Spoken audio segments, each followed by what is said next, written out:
countdown for blastoff. X minus 5, minus 4, minus 3, minus 2, X minus 1. Fire!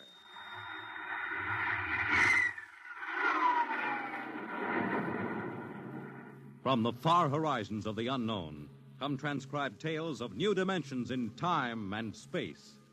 These are stories of the future, adventures in which you'll live in 1,000,000 could-be years on 1,000 would-be worlds.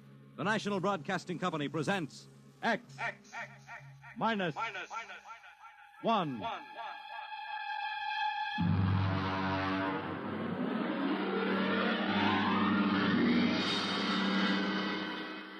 Tonight, the science fiction classic, Knock, by Frederick Brown.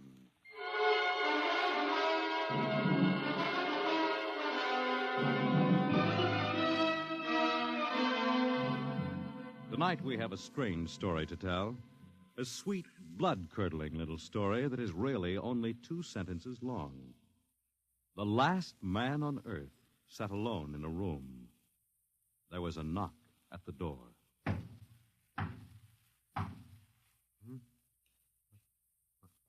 What's that?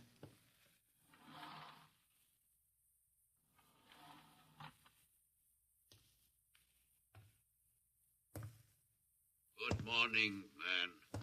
What? Who are you? You have regained consciousness. Who are you? I am Zan. I'm still asleep, I must be. You are not asleep. Maybe if I close my eyes, it'll go away. I will not go away, man. Oh, I guess I'm awake. What are you? I am a Zan. What's that? A Zan is intelligent life. Look, I don't... What happened? Where are you from? From Planet 7 in the 3rd galaxy in the 4th quadrant. Where? It is not necessary to repeat information which is correct in the original statement. Planet 7, but... You mean I'm not on Earth? You are still on your planet. Then what are you doing here? The Zans have annexed your world. You mean you've conquered Earth? Yes, that is correct. We will now prepare your planet for habitation by the Zan. How about the people? What about the population of the world? You are the population of the world. Huh? Now, wait a minute. I can't... I don't understand what's happened. The Zan have landed on your planet. We have removed the lower life forms to prepare for colonization by the Zan. When did all this happen? 2 days ago. You have been unconscious until now. You really mean I'm the last man on Earth? That is correct. Identify yourself now. What? Kindly provide data as to your position in the elementary social order of your planet. Oh. I'm Walter Phelan, Associate Professor of Anthropology at Nathan University. How do you speak English? We have deciphered your written and recorded records. It is not difficult to reconstruct your language. It is a primary type of auditory communication. Oh.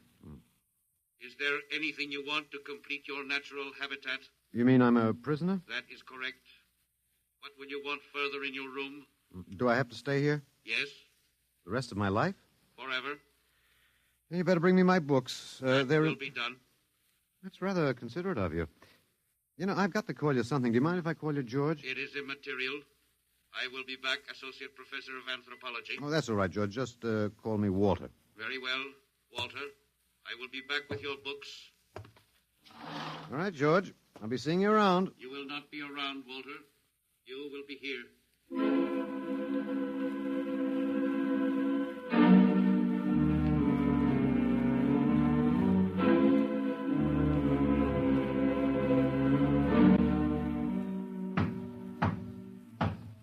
Come in.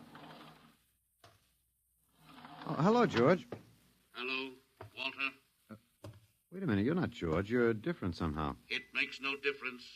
The Zan are many, and they are one. Then I'll call you George, too. I'll call you old George. What can I do for you? Point 1. You will please henceforth sit with your chair facing the other way. Uh-huh. I thought so, George. That plain wall is different from on the other side, isn't it? That is correct. It is transparent. Yeah, that's what I thought. I'm in a zoo, right? That is correct. How many other animals do you have in the zoo, George? 216. Not complete, George. Even a Bush League zoo could beat that. Did you just pick at random? Yes. All species would have been too many. Male and female, each of 108 kinds. Male and female, huh? Of all the animals? There is a female of your species among the collection. Anyone I know? Well, never mind. It doesn't matter anyway. Well, what do you feed us all, eh?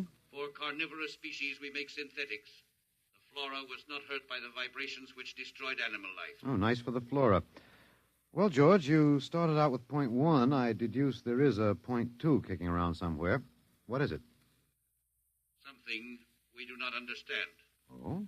2 of the other animals sleep and do not wake. They are cold. Don't worry, George. It happens in the best regulated zoos. What is wrong with them, Walter? Nothing much. They're just dead. Dead? Mm-hmm. That means stopped. But nothing stopped them. Each was alone. Well, maybe they just died of old age. Old age?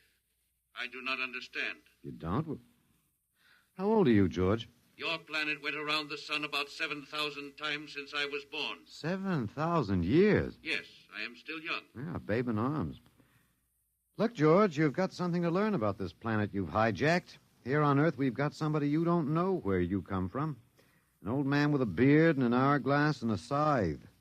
Your vibrations didn't kill him. What is he? Oh, old man Death. Down here, our people and animals live until somebody, the Grim Reaper, stops them. He will stop more? Well, he gets us all, George. With your lifespan, it won't seem like a minute and we'll all be gone. Looks like you made a mistake, George. And I don't think there's much you can do about it. That is not correct. The Zan is a logical being. We will take action.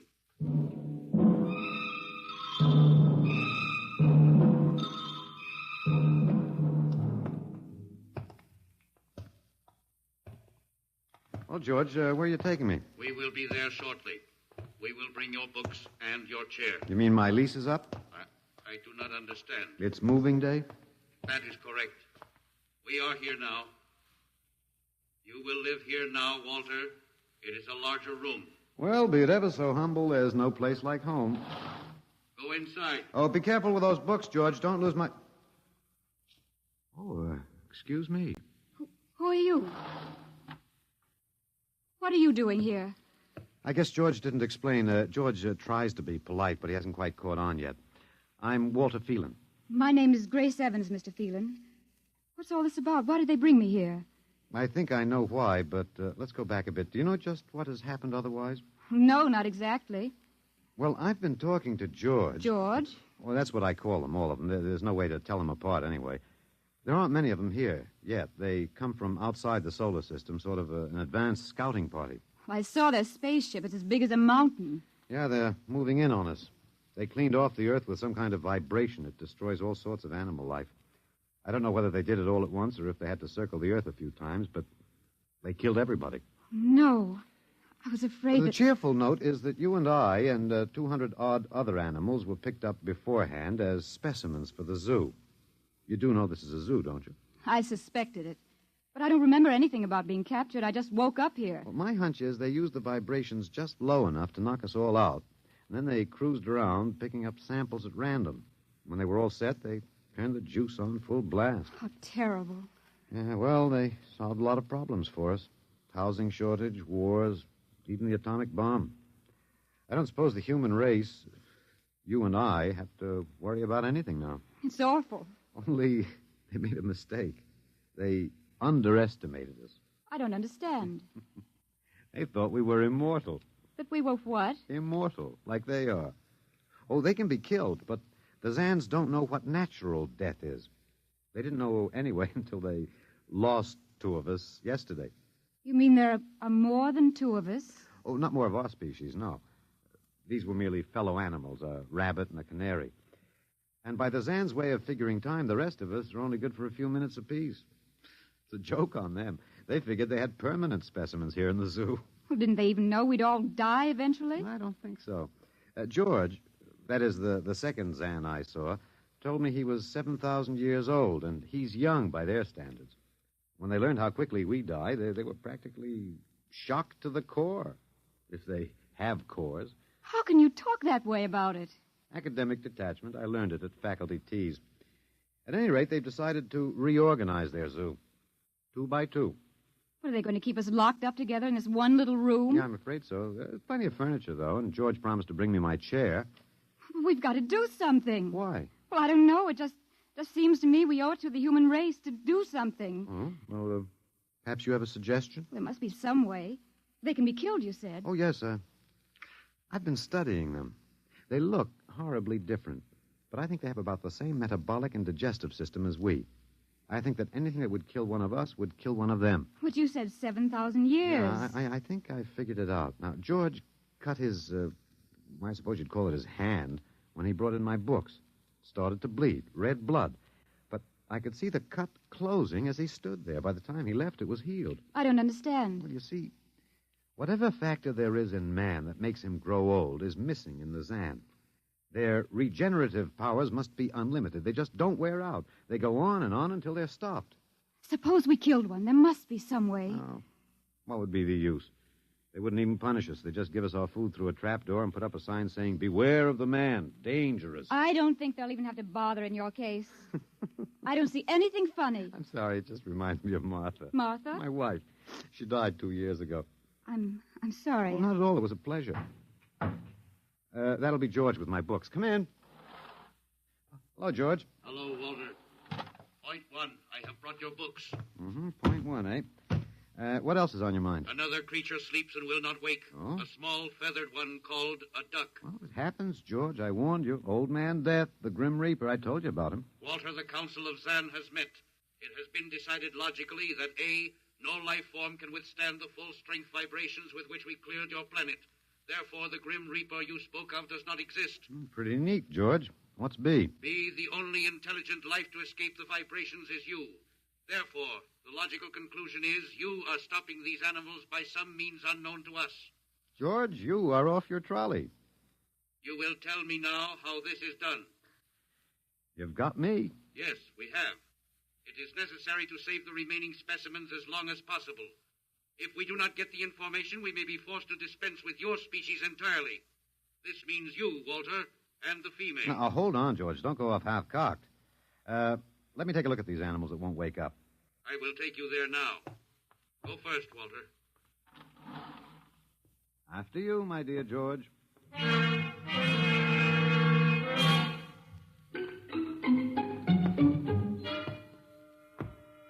This is the weasel. Now, you should have got him in the winter, George. The fur's worth more then. It's ermine. This is the reptile cage. Mm-hmm. Here are the ducks. That is the male. The female has been stopped. Yeah, lucky girl. What's the matter, fellow? Lonely? Walter, you will tell me how you stopped the female duck. Oh, you got me, George. I didn't do it. Maybe she died of the Dutch elm blight. Walter, you are not being logical. We have concluded you are stopping these animals. Tell us now how it is done. I've told you, George. I haven't the foggiest notion. Very well. We will have to take further action. Oh, what are you going to do, George? We will go back now to your room.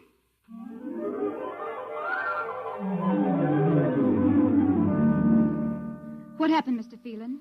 You might call me Walter. After all, George does.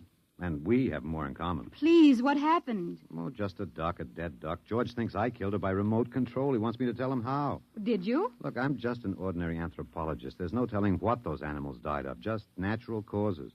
But George can't see it that way. He thinks I'm holding out on him. Good. What? At least we can get back at them some way.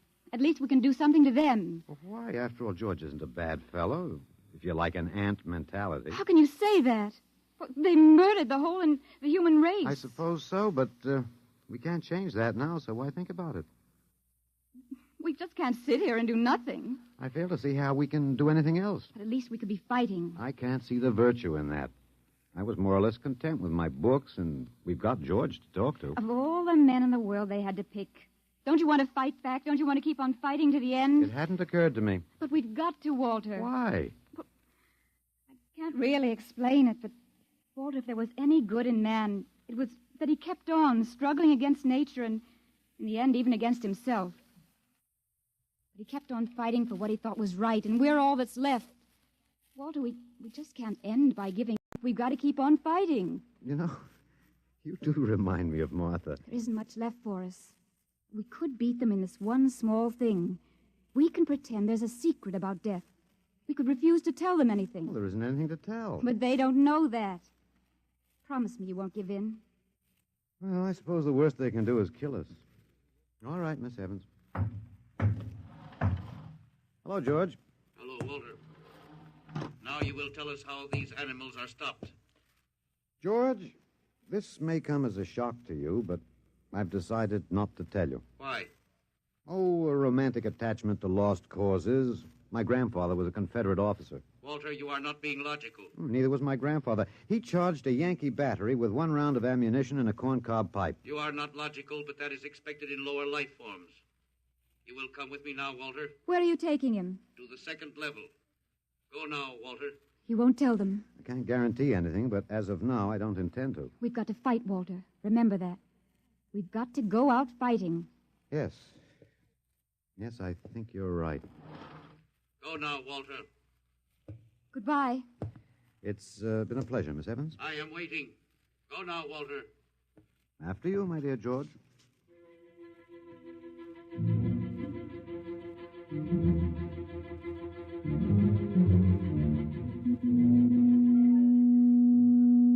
You will tell us now, Walter? That was the first level of vibration. There are many more. However, we have calculated that none of them exceed your threshold of unconsciousness. Oh, very clever, George. Of course. You will tell us now, how do you stop these animals? You will tell us now? As of now, no.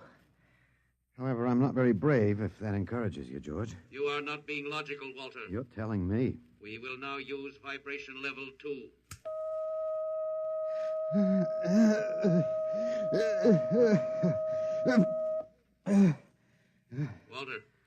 Walter, you are still conscious. Let me alone, George. You will tell us now how you stop the animals? Let me alone. We have had vibration levels 1 and 2. There are still 15 more before your threshold of unconsciousness. No. Let me alone. Walter, listen to me. Another creature sleeps and will not wake. We must know now. It's tough. You better start vibrating again, George. No. What? It would not be logical. We have calculated that no further level of vibration will overcome your irrational psychological block. We conclude you will not tell. And let me go? That is correct. That's real nice of you, George. I appreciate it. We have calculated that the resistance of the female of your species will be lower. We will now place her under the vibrations. No, George, you can't do that. No, listen, George. George, there is no secret. Can you understand that? There is no secret. Those animals died from natural causes. I'm telling you the truth. That is not a logical answer. We will get the woman. I've told you the truth. Can't you understand? We must know now. The female animal cage next to the duck has been stopped. We must preserve the survivor. The animal next to the duck? We will bring the woman here. She will tell us after the vibration. No. Listen, George. You want the truth? You want to know how to save the mates of the animals that have been stopped? You will tell us now? Yes, I'll tell you now. I give up. But you've got to promise to leave the woman alone. You promise, George? If we receive the answer from you, Walter, there will be no further need for the vibrations. Well, I guess that'll have to do. All right. All right. Take me to that stopped animal. I'll tell you how to save the mate. Very well, Walter. You are being logical now. We will go.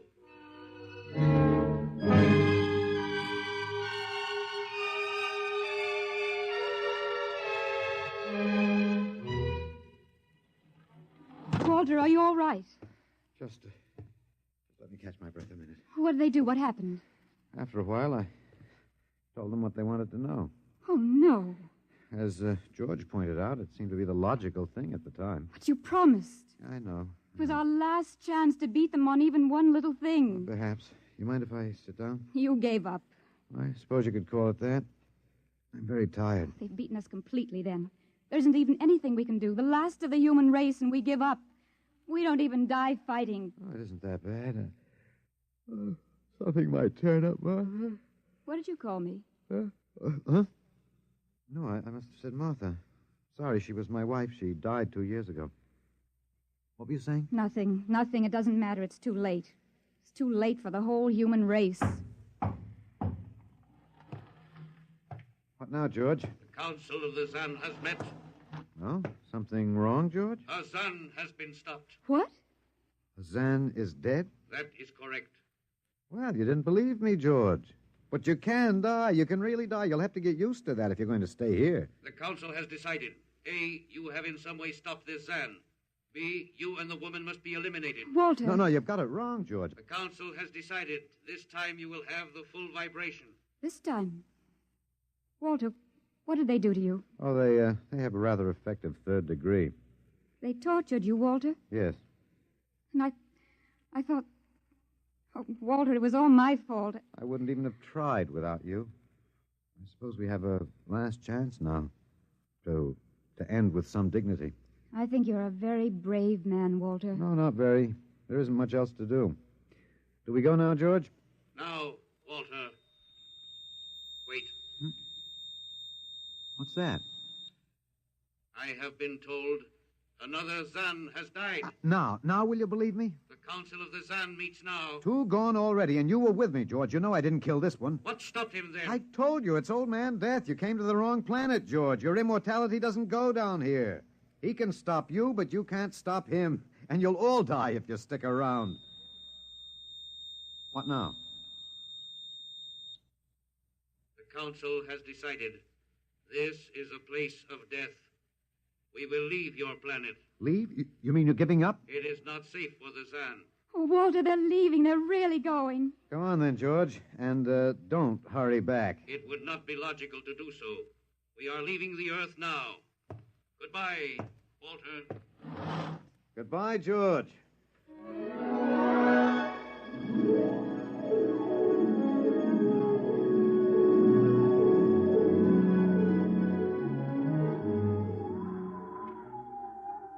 Well, they're all aboard now. So wonderful to feel the sun and the wind again. Yeah, they've closed the hatches. Walter, is it safe for us to be out here? Yes, they're not interested in us any longer. They only want to get away. And I want to see this, Grace. The Zan leaving Earth forever.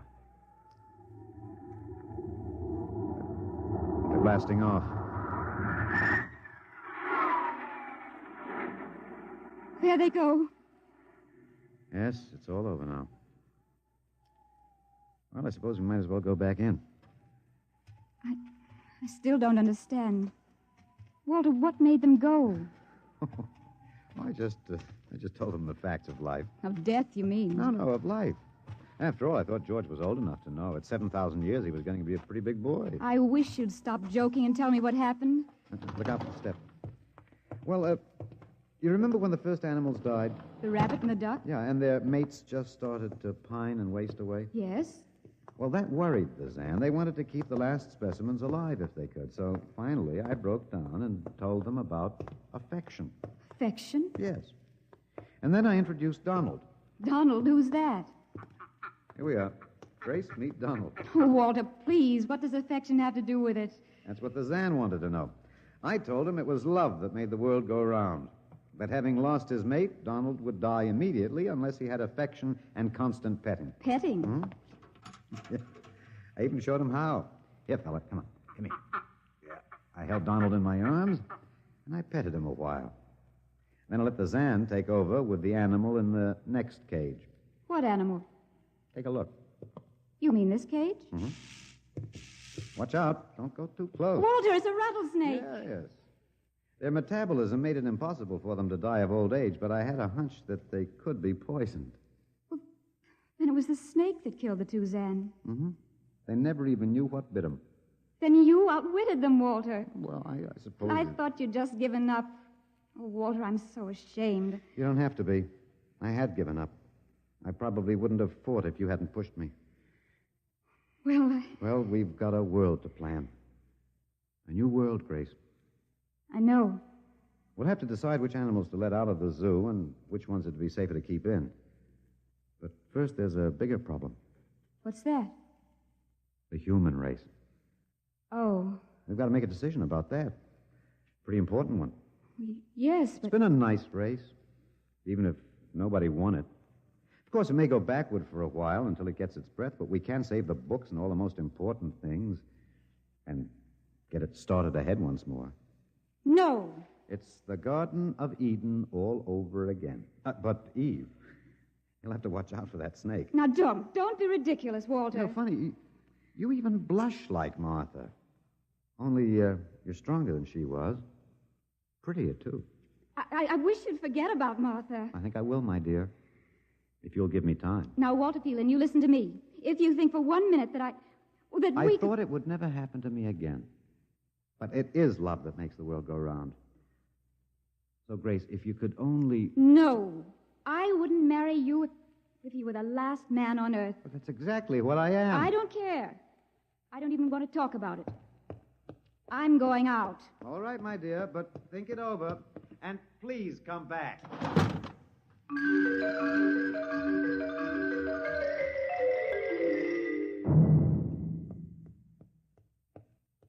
You see, I told you.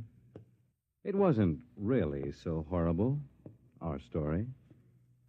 Remember how it goes? The last man on earth sat alone in a room. And then there was a knock on the door. Come in. Come in, Grace, my dear.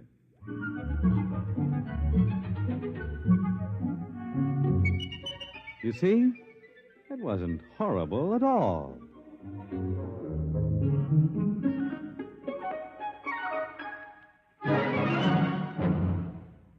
In just a moment, a word about next week's adventure. Tonight, by transcription, X-1 has brought you Knock by Frederick Brown, adapted for radio by Ernest Kinoy. Featured in the cast were Alex Scorby as Walter, Laurie March as Grace, and Louis Van Ruten as the Zan. X-1 was directed by Fred Way and is an NBC Radio Network production.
brighten out your day with all your favorite tastes in just one place. Fresh eggs and sausage, sizzle, stir, flip, sip, hot coffee, hot cakes. We can make breakfast quick. Fresh egg McMuffins cooking hot, a taste that no one else has got. It's fun to eat it very slow or on the run. Gotta go get it, country fresh scrambled light. Together, get it, toasted brown just right. Together, get it together and wake up. With juice, eggs, and coffee, we can get you on your way. We're sizzling, scrambling, grilling hot. What a way to start the day together. All your favorite tastes for breakfast in just one place. McDonald's and you. There's really nothing to it. With McDonald's, you can do it, do it, do it, do it, do it, do it, do it. Wake up!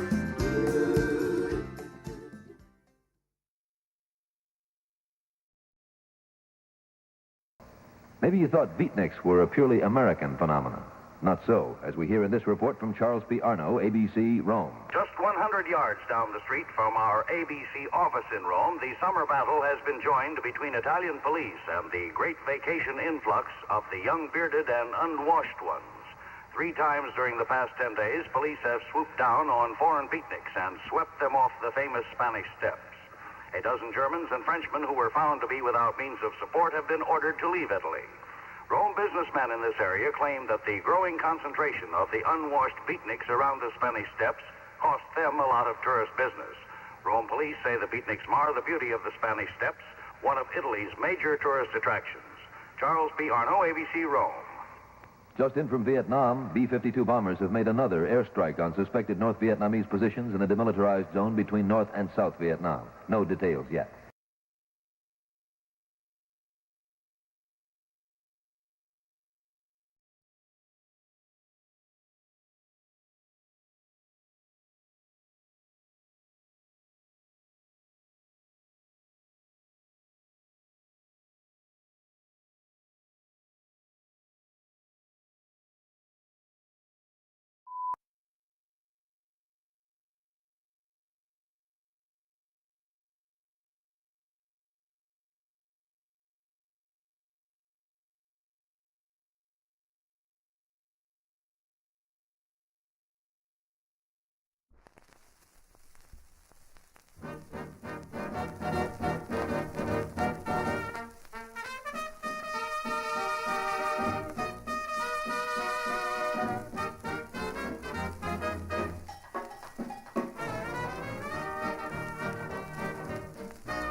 Good morning, weirdos. It is me, eating one. I am Crazy Old Weird Bearded Guy. It is Friday. It is Friday. It is the last day of May, May 31st, 2024. Yeah, I can't believe that another month has gone by so quickly. I'm just amazed. Well, I'm old, so everything goes by really, really quick.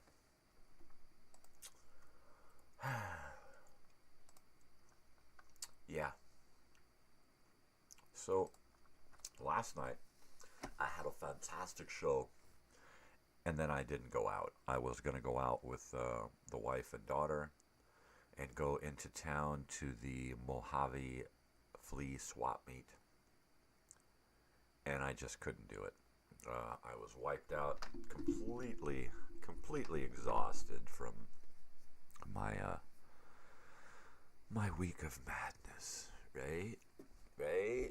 Total madness, man. Total mad. How come it sounds better over here than it does sound over here, and then it gets a little less over here? Is there like a front to this microphone or something? I don't know, man. Anyways, I may or may not be here this evening. I am going to see Starcrawler this evening. Let me grab their LPs here. Starcrawler. Starcrawler, anyone? Shuffle them up. So I am going to see Starcrawler this evening with the wife and the daughter and the Czech family. Hopefully the entire Czech family will be there. So that'll be friggin' awesome. But the wife may possibly be making tamales. Some tamales. Some green pork tamales. I love me some tamales. And if we do make the tamales early, then we'll be asking the Czechs if they want to meet for an early supper before the concert. And I also want to try to get out there to get the opportunity to meet Willow and the gang, right? This is her name, right? Her name is Willow, I believe. Arrow. I'm sorry, Arrow. I'm thinking of a tree. Yeah, she's kind of thin, but she's no tree. So that's Arrow DeWild, the lead singer there. Pardon me, Arrow, for getting your name wrong. Don't crucify me. Because I'm old. What do I know? I'm old. What do I know? Man. But I will be taking those albums and a Sharpie, those jackets and a Sharpie, and seeing if I can get them to autograph my records and get a photo with them. That would be great. I don't know. They seem like a pretty rowdy bunch, so I'm hoping that they're not just hiding out in the cabin the whole time. That would be a bummer. I'm going to go ahead and turn my mic up here a little bit because I feel like I'm just not loud enough. So anyway, I'm going to go ahead and take my earphones off there so I can not have to listen to my voice in my own head that loud. It's a bummer enough because my voice is always with me. Always blah, blah, blah, blah, blah. Voice, the lava lamp cam there is in very good form today. Anybody know what the change is there on the wall behind the lava lamp? Huh? Anybody? What are you going to do, eh? All right, people. It is Friday. We just fried egg. And let's see, can anybody tell me what this image is of? Anybody? Let me go ahead and pull up this image here.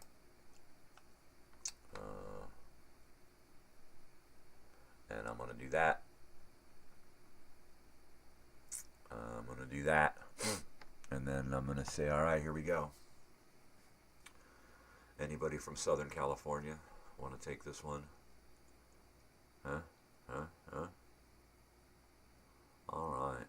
So headed south on Highway 15, just past Highway 76 and Highway 76. The Bonsall cutoff to Oceanside, right? So you're headed down the 15. That is the 15 freeway. This piece of real estate here, that hill, this hill used to be a large plateau. It really was. It was it may have had a slight dip in it, but I believe this whole valley right here where the highway is running through, I believe all of this was at one point a large plateau as high as the bridge itself. And the owner of the property, I guess, sold the property with the stipulation that he still get access to the old 395, which runs parallel with the 15 here. And so this bridge, this one bridge, it was pretty much access for one piece of property. as far as I understand the story, there was one owner of this piece of property, and in order to gain this piece of property from him, they had to give him access from one side to the other. And henceforth we get this bridge, this funny looking bridge, which was the first of its kind for a non-stanchion bridge, one that stood by itself without having to have anything come straight down. And it is a righteous looking bridge. It is really cool looking. I have driven by it 1,000 times. All right, maybe not 1,000. Okay, like at least 100. For sure, 100. I used to commute through here on a daily basis for years. So yeah, hundreds of times through here. Not to mention the hundreds of times through here as a child, going back and forth to San Diego, to UCSD. Yeah, it's crazy. And that there begins our journey into the past. Totally, man. Hey, good morning, Joey. What's up, man? What is going down? Oh, man.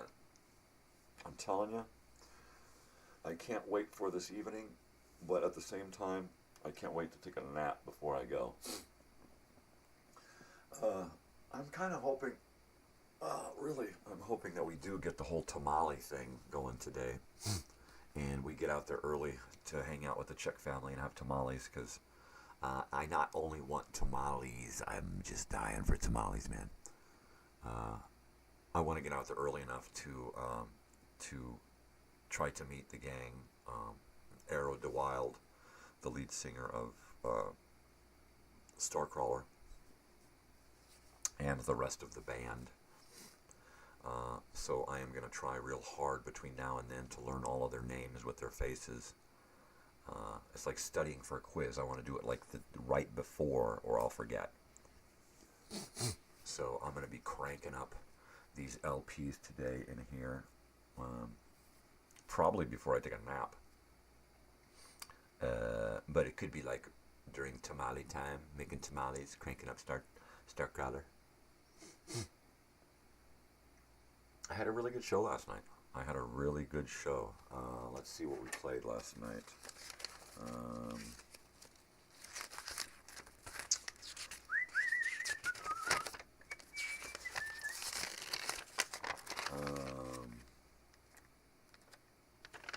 Let us see. Blue skies smiling at me. Nothing but blue skies shall I see. Oh, yeah. Oh, Papa. So this is the one.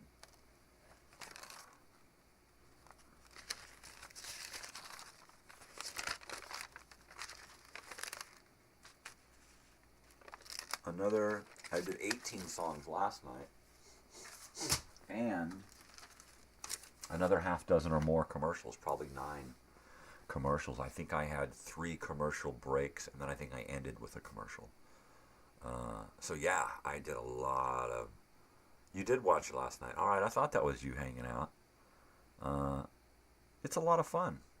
I get to play cool old-timey music and funny stuff, and yeah, I'm really liking the nighttime show. Totally. Yeah, what'd you think? Was it all right? Any requests?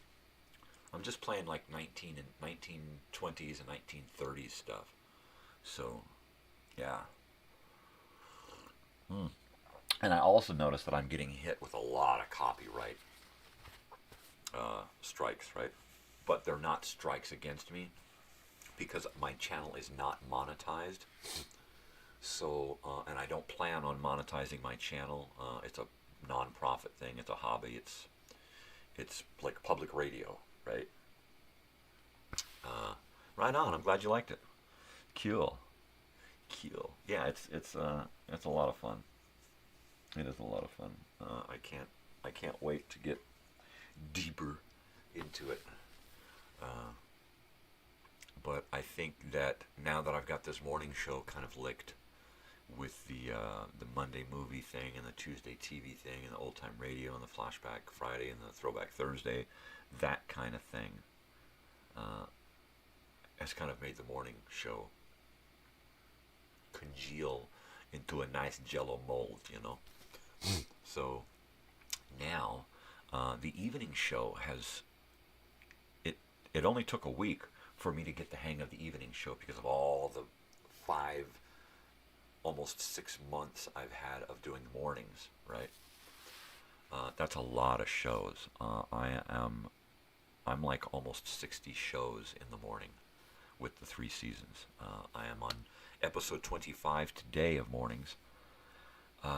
It looks like next week, the 5 shows next week will almost completely wrap up the season. I think I'm going to give it one more week after that and take us to 35 episodes for this morning show season.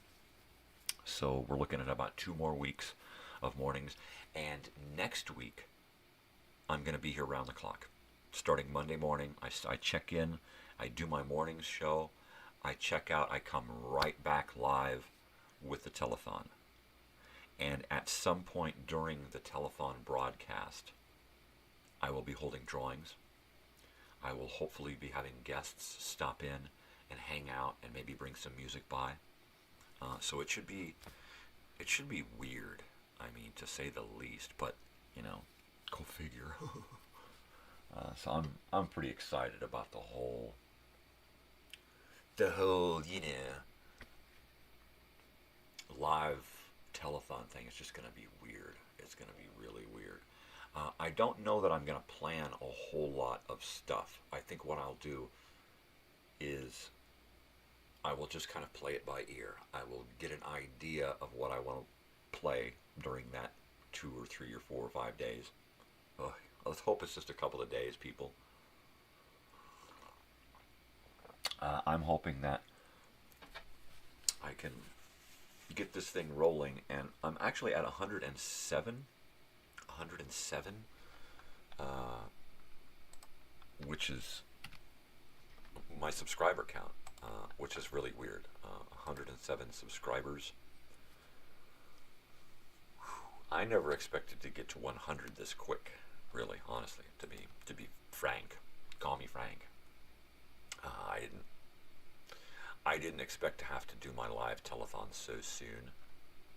Yeah, 100 subscribers, 213 videos. Now, last week I was almost 230 videos, but I went through my playlist of live stuff, and I just privatized a whole bunch of those live sound checks and video checks. I didn't want to delete them. I hate deleting video for posterity's sake.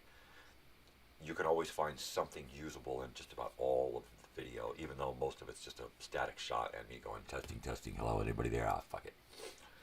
But you never know. I'm going to leave that to my daughter, leave that to whoever takes care of this channel when I'm gone. It'll be that kind of thing. So yeah, that'll be neat. That'd be neat, you know, having all of this data here compiled. Yeah, it's a pile, all right.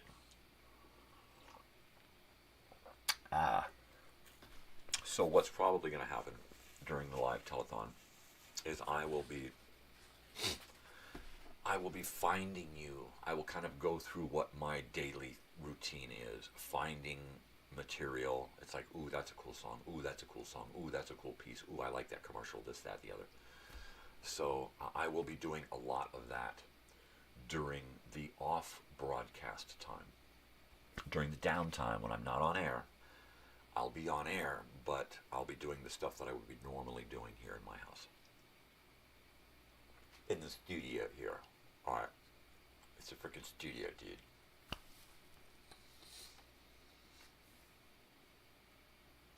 Yeah. I'm trying to keep track of everything that's going on for, once again, posterity's sake. My next step is to get notebooks, notepads, and keep track of my shows. in the evening. Like I'm writing out what I'm playing so that in between the music, I can announce what I've played, right? But I thought, you know what, if I'm going to do that, I might as well write them all out per episode and then take that and tack it with that particular day in the calendar. And then I can then catalog all the songs that I'm playing, figure out what songs I'm playing too much, what songs I haven't played enough. I haven't played this one but once in 3 months, so I'm going to play that one again. That kind of stuff. Like I said, I'm getting a lot of hits on copyright, which means that it's my show in the playlist after the fact is unavailable in a lot of areas. If it's like one song in the show that's bad, then I may have a muted show. The entire show might be muted, or they might only mute that one section. I don't know. I see things differently on YouTube because I am a what do they call it? An administrator. I am the boss of my channel, so I see boss stuff. It's like you get the teacher book, and all the answers are at the back, right? So I got the teacher's version here, which I see everything, even the stuff I'm not supposed to see or the other people's can't see. I still see it. So I don't know what's what without having to go deep into this thing and go look at all the little analytics. And I don't want to do that. So if anybody's watching something and all of a sudden they can't hear something, or it's muted, or it goes dead, or it goes blurry, that's another one, when it goes blurry or the sound just kind of fades. Yeah, algorithms. Totally algorithms, man. Hey, ladies and gentlemen, how you going? Hey there, Artie. What's going on? This is my ventriloquism act. This is when I don't move my lips. Oh yeah, totally. I used to be really, really good at ventriloquism when I was young, when I was practicing a lot. I probably would have been pretty good had I stuck with it. I never stuck with anything. I really didn't. This is the only thing that I've really, really stuck with besides like a job or a school or one of those significant others that you don't really want to be with, but you've invested so much time that you figure you gotta do. What are you gonna do without this person? And then you get rid of that person and you think, oh my God, boy, were they weighing me down, right?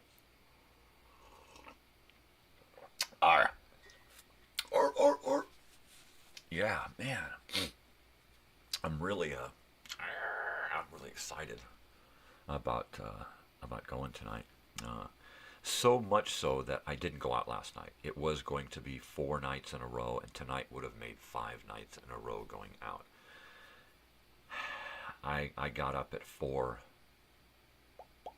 or 3. I got up to do my show yesterday afternoon after taking my nap, and I'm like, you guys are going without me. I'm not going out tonight. Nope. I'm gonna do my show, and then I'm gonna eat something, and then I'm gonna crawl into bed. And they got home at like 7:30, 8 o'clock or something, and there I was in bed.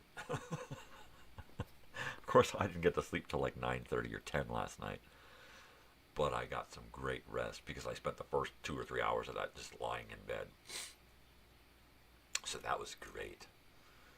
So I did get about 6 hours sleep last night, which means that if I get a good 2 hours rest this afternoon, I'm a rockin' and rollin' tonight.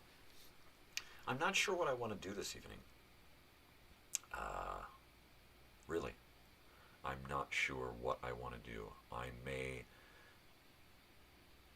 may just grab an entire file of music and commercials and put it on and just let it go.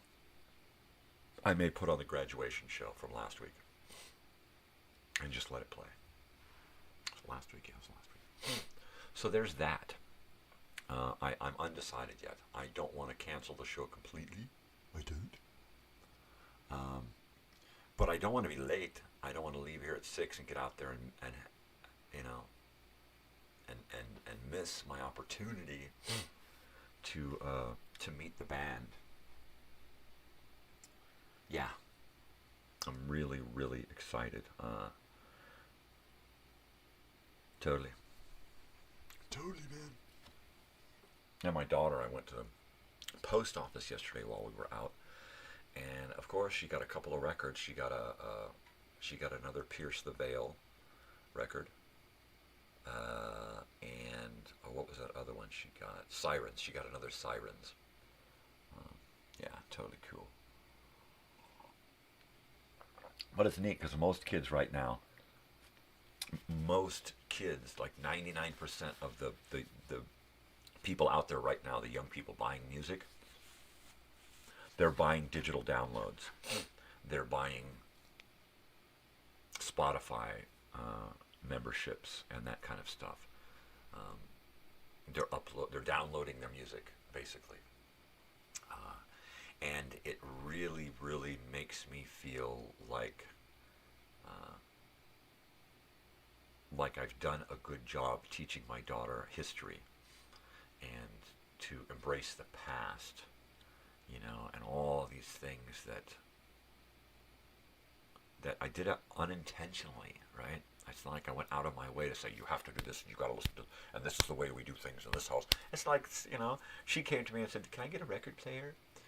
You know, I want to listen to some records, you know, and I'm like, yeah, baby, you got it. And she's got a cool record player, you know, like a 1979 Sanyo turntable with all the bells and whistles, and then it's playing through a little realistic, I don't know, SAR 102 or so. It's just a little amplifier deal, and you know, some little Nova speakers and stuff, realistic. So it's pretty cool. See, I think my daughter uses Spotify Premium too. She's a big Spotify person. Of course, because she's young, but at the same time, like you, Joey, she's got a shitload of records. Her records are, she's going from, I think she's busted out of 100 records now, finally. You know, we got these little cubby holes, right? And the little 13 by 13 cubby containers. You know, there's 4 13 by 13. And Joey, he's got like the 6 or the 9, or he's got the big one. I think, what do you fit? What do you got? 8 cubbies in your rack? That's a lot of cubbies, right? But one of those cubbies, what does that hold? Like almost 100 records or more or less in one of those little cubbies. I mean, that's a lot. That's a lot. Yeah, my daughter's got a lot of CDs too. She buys almost as many CDs as she does records. So she's racking up on the music, you know. And the thing about Spotify is it takes your music collection and it puts you on the scale of a library, right? Now all of a sudden you've got a music library in your house. Yeah, 12 cubby holes, right? That's what I thought. I've got one here standing up that's 8. I've got the little ones that are 4. I've always wanted the 12. But you've seen my house. Where am I going to put it? If I put one of those stacked in my house, it's going to fall through the floor, right? I'd like to get one over in that garage where my stuff is and put all of those records up in something. But what are you going to do? I think at this point, I'm probably better off trying to get out once a month to a market and just load the van up full of shit and set it all up and just spend the day trying to sell off as much of that shit as I can. Because I literally have hundreds and hundreds and hundreds of records that I'm not going to listen to. Good stuff. You know, swing, jazz, I mean, just all kinds of old stuff from the 70s and earlier, right? And I've pretty much culled out most of the stuff from those piles, those stacks of records.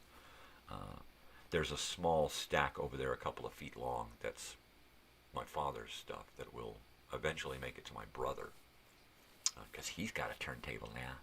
And I really, man, if I could get him down here to take, I would just give most of those records to him if I could get my brother down here, Robert. But that would be bitching if I could get him down here with a pickup truck and send him back up there with a shitload of records, some 8-tracks, some 78s, 45s, cassettes.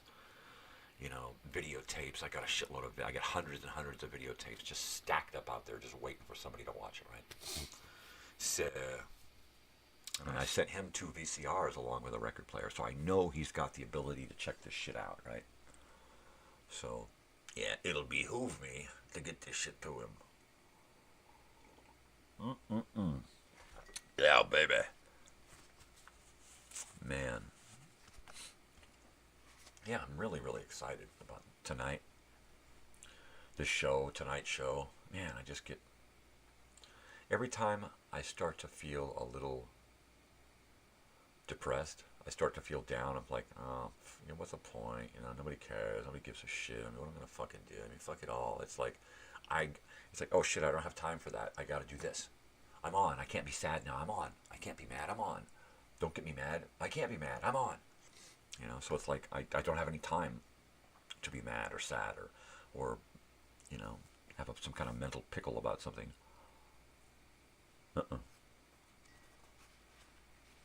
So this is good therapy. This whole YouTube thing, it's totally changed me. Totally. I mean it. Totally. And it's not like I'm doing everything possible to avoid dealing with my own realities. But I spend 3 times a day in the morning, 3 hours a day in the mornings, dealing with my realities. So by the time I get done with here most days, I got nothing going on in my head. It's all out. It's all done. I'm walking on. I'm putting it behind me, And I never really had the opportunity. I never gave myself the opportunity to do that. I was always dragging shit along with me. See those jarheads, those Marines with those big giant duffel bags.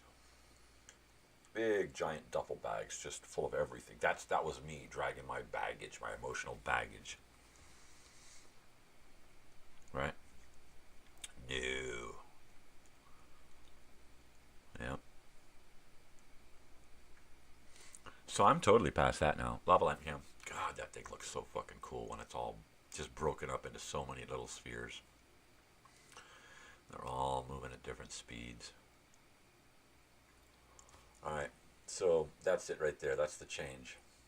This guy right here, that's my father in 1972. That is him in 1973, 72, between 72 and 74. I'm going to say 74. Alright, and I'm going to say this is out in Arizona, probably near the Grand Canyon, going out to the reservation to see Brother Geode, right? And if anybody is familiar with the Navajo Indian Reservation out there in, or Navajo, is it Navajo? It's up by the, what is the reservation up there by the Grand Canyon? I know somebody was, oh, that was you that was just there, Joey. Do you remember seeing what the Indians were? I know that the Yodis, Ed Caboti and the Yodis, they were just up there as well at the reservation. And I remember he mentioned what reservation that was, but for the life of me, I can't remember. Ed Caboti and the Yodis. What reservation is that up there? But that's the reservation that we went to. We drove from Southern California out into the Grand Canyon to the reservation up through Arizona and got out there and went to this big giant church out in the middle of nowhere. I mean, literally, you're standing at the church and you're looking out, and it's just plains, just fields and hills and stuff as far as the eye can see. Nothing. No houses, no homes, no reservations, nothing. Church built on the middle of nowhere. Nothing for miles around, yet there were always people showing up. People on foot, people on horseback showing up. Kids would show up and run in and get candy and hang out. It was really, really weird.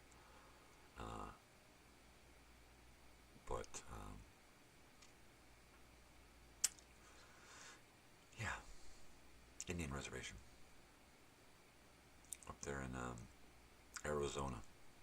That was the only time that I've been to the Grand Canyon that I recall. As a little kid, I think I was 4 or 5 years old. walked out in the fog when we first got there early in the morning, and it was foggy. Sun was just starting to creep up, so there was this hazy light, right? But just diffused enough where you couldn't see what the fuck was going on. And I walked out to take a piss. Just wandered out into the fog, and I'm standing there taking a piss. And I'm looking out, and the fog goes out, and then it kind of drops away, and it's just a swirling fog. So I'm pissing out into the fog, and the fog is, kind of dipping around with my urine flow. And I'm like leaning out, thinking, what the fuck? How deep does this go? And as I'm leaning out, my father reaches out and catches me as I'm just about to step off into this fogginess, right, to see where this goes. Well, he takes me back a little while later, once the sun had come up and the fog had burned away, to the place where I was taking a piss. And he walks me out to the edge, and I look down, and it's 100 or more feet drop down, straight down into a valley, right? And it's like, look, this is where you were taking a piss, and had you continued walking, you would have stepped off into this. I thought it was Navajo too, but I know there's different, there's like each state, each reservation, or each, there's like blocks of reservations, and there's like different tribes within the different tribe things. And nowadays, the natives, the Native Americans are going back to their roots. They don't want to be called the names that were given to them by the white men, like Sioux, right? They don't want to be called Sioux Indians. They want to be called Oglala or Santee. They want to be called their actual tribal name, and that's where I come into confusion trying to figure out what that tribe actually was. And I know there's other tribes in that area, so it's like a quandary. All right, lava lamp Campbell, I heat up my coffee.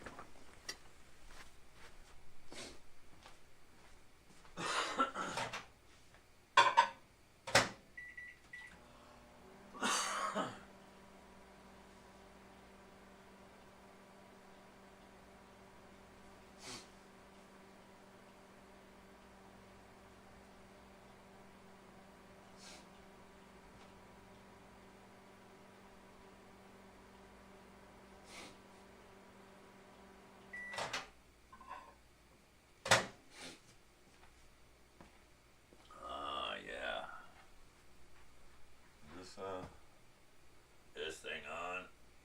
There's Willie. There's Willie. Yeah, baby. That's the shirt that I got here to wear to the Lucas Nelson concert, his son, to the Lucas Nelson concert out here at Pappy and Harriet's a year ago. So I got this to wear because I didn't have a Lucas Nelson shirt, but I wanted to say something about who I am and what I like and stuff. So I got this shirt of Willie smoking a doobie, and that kind of said it all. And I got the kind of sly nod from Lucas as he looked out and saw my shirt, And I hope he wasn't thinking, something like, where'd you get that shirt? That's an after thing, and they're using my father's image to make money, and we didn't give the rights to that, yada, yada, yada. I'm hoping he wasn't thinking that. From someone who allows their shows to be recorded and then uploaded without issue, I don't think there was an issue with me wearing this shirt. But if there was, I didn't mean any disrespect. I just wanted to show some kind of connection, that I get it. I get it. And I think it worked. I got some smiles. I got some eye contact with Mr. Lucas Nelson during that show. The next show that I saw him at in Santa Ana, I was too far away to make any personal connection, right? Although it would have been great. At this point, I really have no fear about trying to throw myself out there and make some kind of contact, some kind of personal connection with the artists that I'm going to see, right? It's not like, well, I paid my ticket and I deserve to, I don't feel entitled in any way. If I get the opportunity to meet somebody, I'm going to take that opportunity. If I have to create an opportunity to meet somebody, then I will try to create that opportunity, like meeting Ben Harper. I created that opportunity by sitting on a bench right outside the back door during the rehearsal, so that when he came out, we had no choice but to see each other, you know. And once he glanced over at me, I initiated the conversation, which normally I would not have done. You know, I would have been bashful and shy, and I would have gone, you know. But I'm over that, you know. It's like, how much time do I got left on this planet now to accomplish as many exciting and as fun things as possible, right? Not much time. So I'm going to take advantage of it as much as I can. You know, when 5 months of a year go by like that, then you have to consider, well, how much time do I really have, right? Let's say I've only got 10 years left. Well, 6 months goes by like that. That means that twice that is going to go by twice as fucking quick. That means 10 years it's like over already, right? By the time I figure out the math, they're burying me. So, fuck it. I'm just going. Balls out, crazy. You know? I won't always have the energy to be like that. But if somebody is going to ask me, hey, you want to go do this? I am going to try my darndest to be able to go do that and say yes. You know, just because I want the experiences. You know, I want to have fun. You know, I want to have a life that was worth living, basically. And having given most of my life over to depression, I got a lot of catching up to do, basically. You know, I mean, it took me so long just to get to the point to where I could marry, right? Find someone who I could give my life to and not have it, you know, wind up in a ball in a trash, you know, right next to a divorce papers. So now, I am not giving in to depression or sadness any longer. I don't have time. I haven't got time for the pain. I don't. So yeah, I mean, I'm constantly battling with, oh man, I'm starting to feel depressed, or I'm starting to feel sad or useless or whatever, and I just have to shake it off because I haven't got time. I haven't got time. Yeah. I know. Mm-hmm.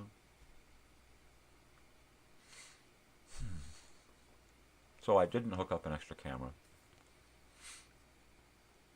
I've been worried more about rest and sleep than trying to keep up with all this. But tomorrow is Saturday, which means I really have to get this place together. I have to get my cameras put in the correct places, set up a couple of extra cameras. I want to set up some USB cams and run them into my computer. And they won't be going through my mixer, but I can switch them in my graphics computer and still bring the pictures. It'll be a little different. But, hey, what are you going to do? At least it'll work, and I'll have more cameras. I may take a little USB cam and just hang it right over my turntable, so it's just looking down at like the needle on the record. That's all, because it's that close. So it'll probably only see the needle on the record. And that's it. Set up a couple of USB cams in here so I can get some different angles. You know?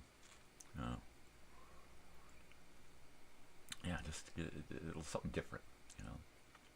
And I really need to, you know, open this place up more.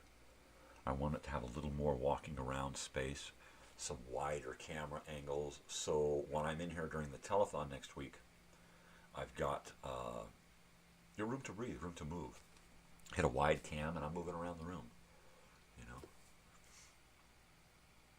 Yeah. Now this next week telethon thing, it all hinges on work and family stuff. If something important comes up, then I may have to leave all of this behind. If I have to go out, more than likely I'll put something on. So there's still something going on here on the channel while I'm gone. Like I said, when I'm sleeping, I will just put on a sleep tape, something that's got 6 or 7 hours of material, so that I can get some rest, not be on camera, but still be live, kind of a thing. Kind of do a Truman Show, I might put a picture of me napping on a pillow, or me drinking coffee or something. So we'll see. It's an experiment. It's a first time thing. If it works, it works. If it doesn't, it doesn't. If it does work, it'll probably become a regular thing. Midweek telethon. It will become a regular thing for subscribers. 100 subscriber telethon. So I'm going to try to reach 10 viewers and then give stuff away. When I get to 500 subscribers, if I get to 500 subscribers, same thing. Hold a telethon, do a drawing, get to 50 viewers, right? Try to get to 10% of my subscribers viewing. And then I'll do a telethon. And this, like I said, it's all an experiment. It's all a test. If it works, it'll probably lead to something new and different. Like most of the show and most of the stuff on my channel, it's all new, it's all an experiment, it's all a test to figure out if I can do it, and if I can do it, what is it going to be like, and then are people going to like it.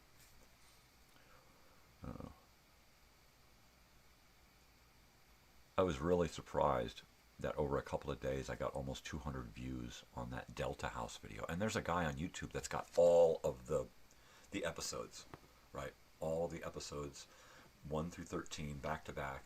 The only thing is he's got them all cleaned up and digitized, and no commercials and no interruptions, and they're all pristine copies, right? I think people want the commercials. I think they want a little VHS shimmer, I think they want a little static, They want realism, and I think that's why I'm getting so many hits on this Delta House.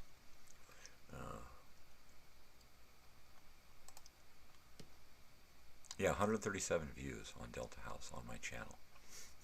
It's crazy. It's just a silly little video about a TV show, and it ain't even my TV show. Yeah, 137 there. Yeah, doing pretty good. 36 views on my father's slides from Vietnam. Tower Records, out buying records and stuff. Only 12 views. Maybe I will play that the next time I'm doing a warm-up live, like half hour before the show. I'll play that and see if anybody gets into it, right? The most thing I'm proud of on the out buying records and stuff is the theme song that I wrote and performed all myself. That was a lot of fun. I can't wait to do something like that again. This weekend I have to try real hard to edit some video. I've got Let's Go to the Movies. I've got the whole song. Now I just need to put it together and create some kind of video for it, right? There's so much more to do. I've got at least a half a dozen videos to work on. Plus, I have to clean up my area here, get new cameras set up, put my act together for the telethon, which means I have to go through my friends. I have to print out my friends list on Facebook and put each one of those names on a little chip, fold it up, stick it in a hat, right? And then YouTube, same thing, I need a list of everybody from social media, and it goes into a hat. And then I'll have an empty hat and empty things to write on when people start signing in during the live broadcast, during the live telethon. All I have to do is comment drawing, and then I'll take their name and put them into the hat. And then when I get to 10 viewers, there's the drawing. Who wins? And I think what we're going to do is we're going to do the big drawing first when we get to the first 10 viewers, because all of the names are complete in that hat. I want to give viewers an opportunity to enter the second drawing. So that one will be held at the very end of the telethon. when I get to either 10 or 20, depending on what happens. If we can get to 10 and do a drawing and then reach 20 and do the next drawing, then we're done. If we can't reach 20, we'll come back the next day and come to 10 again and then draw. That's about the best that I can figure that out, you know. But it should be fun. I finally got a box yesterday. I wrote box on my hand. My wife is like, "What's that?" "Hi, Chihuahua. Your memory." Yep, it's right here. That's my memory. But I got a box. Yay, so now I can start packing up a box full of stuff. I couldn't find a 13 by 13 box. So I got a 15, 12, 10. I'm thinking that's going to be about right. I may have to reconfigure it a little. But I think it's going to work fine. I think I can fit everything in there that I need to fit.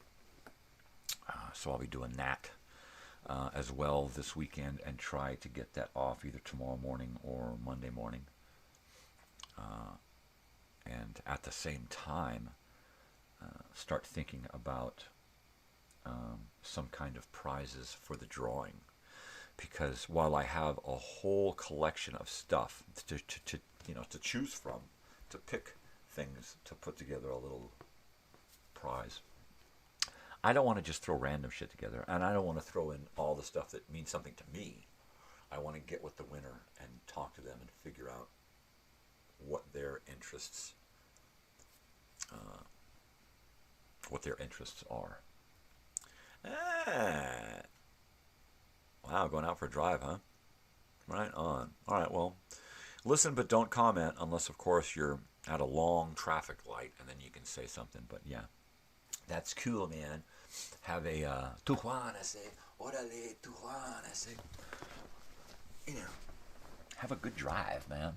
That's some awesome stuff. It must be nice driving around out there. It's all pretty much a bummer driving around out here. It's either traffic or desert, you know, and then you get into the city, and then it's traffic and city, you know. You got to drive like an hour, hour and a half away from here to get up into the mountains, to get up into a place where it's like, yeah, I want to drive around here for a while. Because out here, I don't like driving around out here much, especially during the day, especially during the summer during the day. Anytime during the summer, it's fucking miserable out there. You go out there at midnight in the middle of the summer, and it's 100 degrees. It's just fucking scorching, you know. Living in the desert makes me feel like this planet is doomed, man. I mean, we are fucking doomed, dude. But then, you know, you realize that this is only one place on the planet, and the rest of the places are probably just as doomed. But you know, what are you gonna do? What are you gonna do? God, my live stream looks really, really healthy. Yeah, I mean, totally. I mean, my yeah, driving in Virginia sucks, really. Wow. I did not know. Is it like bad traffic? Or just bad roads? Or just idiot people? Probably a combination of them three, like out here, right? Oh, man. Yeah, it's totally awesome, man. I wish I could just get in my van and just drive, right? If I could just get in my van and just drive. Now, the neat thing about this whole mobile kit here is that I can pack this into my van, strap it down inside the van, and open it up and set it up and have it usable, right? I can use my back couch as a couch, or I can flop it down and turn it into a bed at the same time while having this whole studio set up in my van. I want to get some clip-on camera holders, right? It's like the top of the tripod with the angle, you know, and the turning, and you know, all of the different adjustment stuff. But I just need that top part, you know, on a clip, so I can go and clip it on the side of my van with a camera on it, and point that thing where I want, lock it in, and sit in my van with cameras pointing out of my, not even outside, right? Maybe have one camera on a leash where somebody could take it out and do something. But have the other cameras just sticking out the side of the van, angled at what I'm recording, you know, and try to make it bad drivers and really low speed limits. See, now that's what we need out here, really low speed limits. The speed limit through town here only goes as low as 40. It should be 25 through town. There's so many tourists now. There's so many people crossing the highway without using the crosswalk. We got 2 crosswalks in town, right? Actually, 2 at one end, 2 in the middle, and 2 at the other end. But we need multiple crosswalks through town and signs that say pedestrians crossing, right? We actually need those crosswalks that are just a crosswalk with a button, and then the lights in the middle of the street that light up that say people are fucking crossing here, slow the hell down. We need to have a lower speed limit in town. It needs to be 25. We need crosswalks all through town because of the tourism, and we need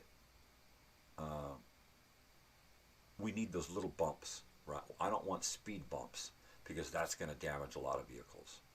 We need the acne bumps on the road that you drive over them and they like, what the fuck, right? The ones that they use along the side of the road so that when you're drifting off, oh shit, we need that, like 100 yards of that that get people to slow the fuck down, right? Speed limit needs to be 25. People need to be informed on the outside of town to slow the fuck down, i.e. the bumps, right? Yeah.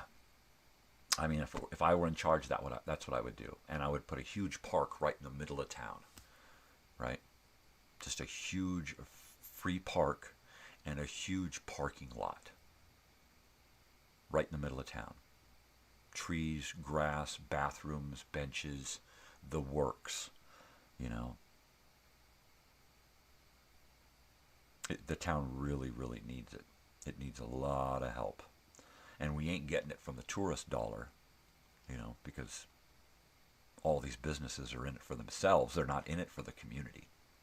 There are a few who are communal, but for the most part, they just want to take their money and run. You know, they just want to make their money off of people and run with it. You know, it's their money, that's fine.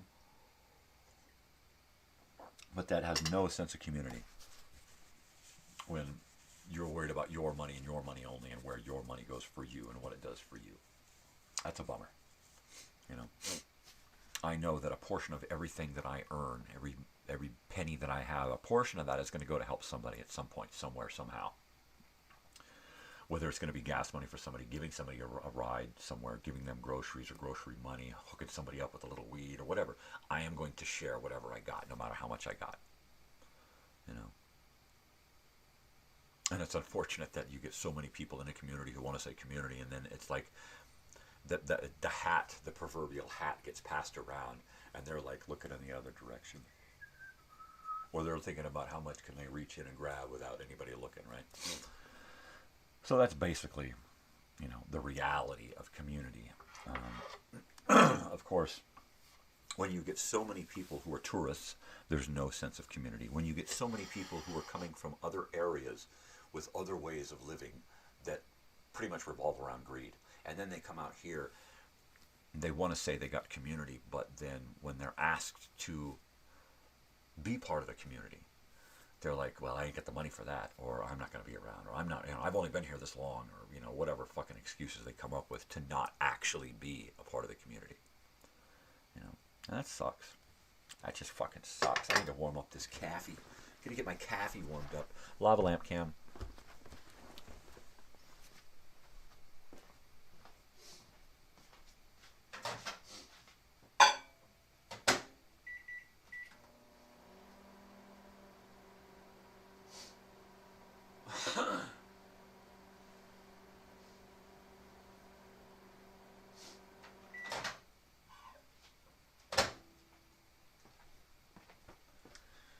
Yeah, man. Wobbly wobbly my shaky house as I walk by my camera tripod and it wiggles my whole camera. That's what you get for living in a mobile home, especially a mobile home from the 1960s that's been here since the 60s. and it is hurting. If I had the money and the time and the body, I would totally rip into this place and rebuild my floor and walls and just go crazy on this place. But I can barely keep up with this shit, right? I can barely keep this. This pretty much chews up most of my time. This is pretty much my life. So what are you gonna do? What are you gonna fucking do, huh? What are you gonna do? I don't know. Not much. Not much. God, I can't believe it's almost 6. I can't believe it's the end of May. I can't believe it's 2024. I can't believe I'm almost 56. I can't believe my daughter's almost 20. I can't believe she graduated from college and is off to university.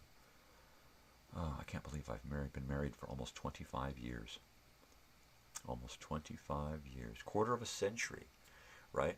Almost half my life. And there are a lot of people that got married young. That when I was young, there were 18, 17. There were people getting married, having kids and getting married. I'm like, whoa. Girls are coming after me going, marriage, kids. And I'm thinking, divorce, get the fuck back. Because that's all I saw. All I saw was people getting together so that they had a steady piece of ass, basically. You're going to get married and have kids, not because you love this person, because you want all of these things, but because your boner is saying you need a steady piece of ass, and therefore you're going to marry the first piece of ass that comes along. And that's all I saw, basically. I saw so many people worried so much about getting ass, having sex, They just wanted to be, wallow in their puberty, I guess. I don't know. Sex was never that important to me. Of course, having grown up surrounded by sex and perversion and naked people and sexuality constantly, from as far back as I can remember, on up in through my teens, it was like, yeah, sex was not the most important. It was when I was young, and it was like a cool perversion, right? Like back when I was like 8 or 9, and I knew more about sex than most adults my age, right? So when other people, when I'm a teenager, and it's like water cooler talk, and guys are talking about getting ass and girls and pussy and this and that, and I'm like, it was embarrassing, right? It was very embarrassing. Not just for me, but to see these guys talking about people like that, like they were items or objects or something, And I guess I had already had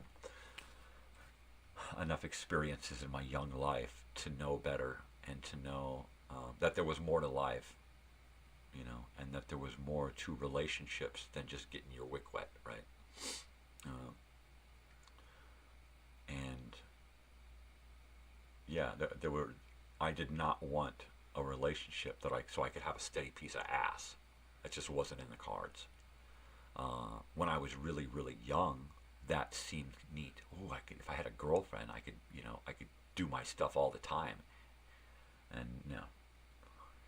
By the time I was a teenager, 14, 15, 16, I'm trying to date girls, but I'm like on another level. It's like I'm all used up already, right? I've already seen and experienced so much sexuality and perversion.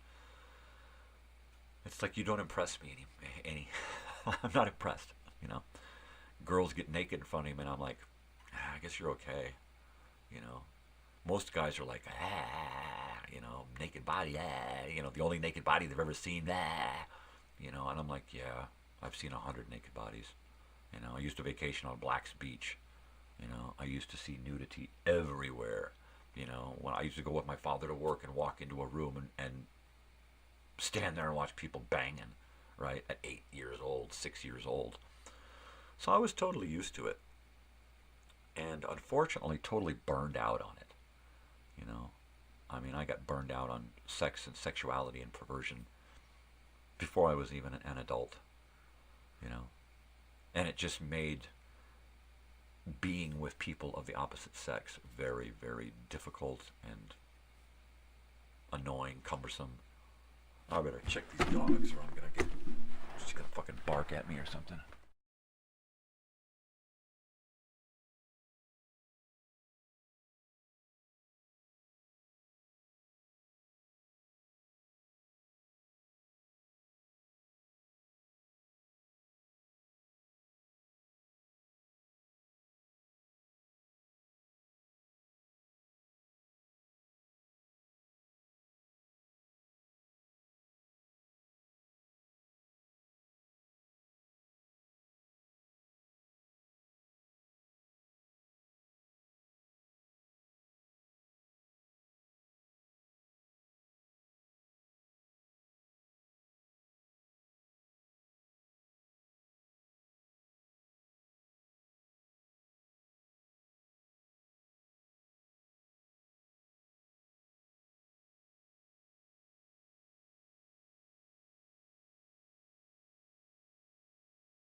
All right, well, if I don't get harassed by more dogs, then I'll be not getting up again. But I'm a doggy door man in the morning, so.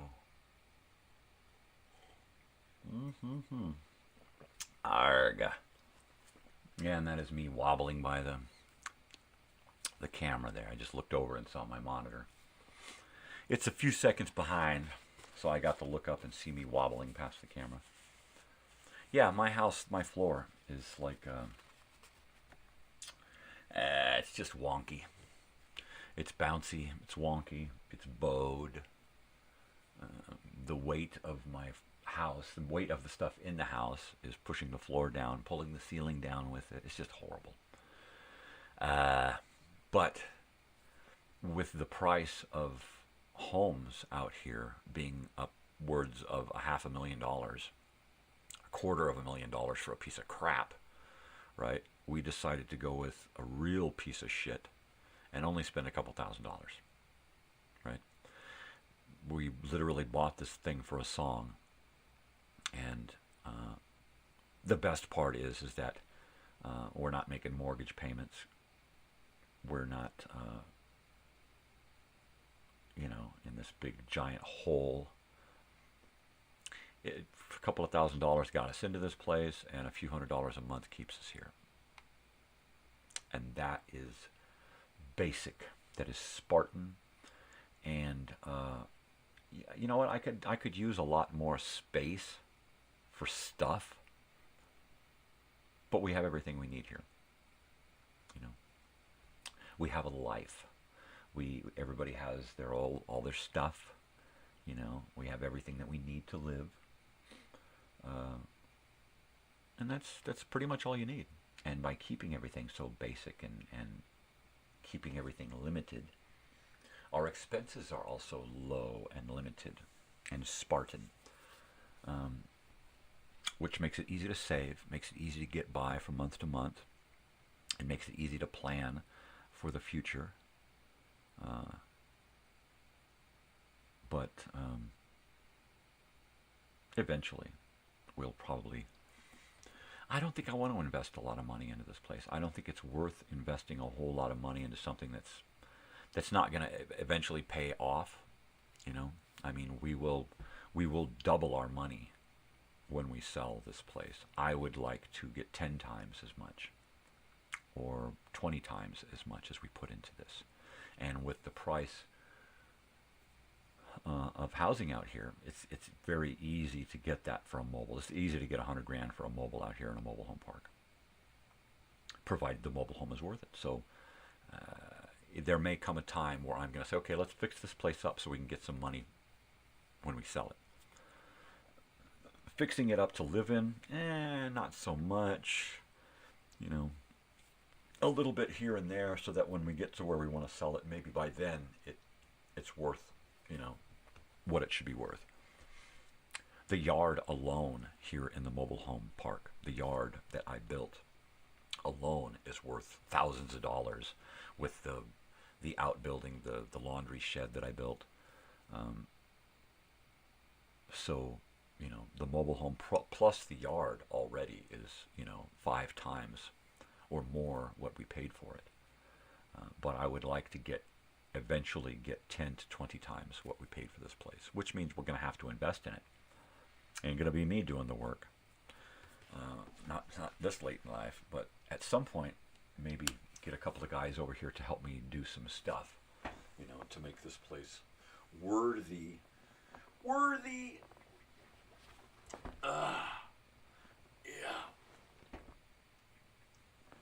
I think, therefore I think it's about time to do a little hit ski.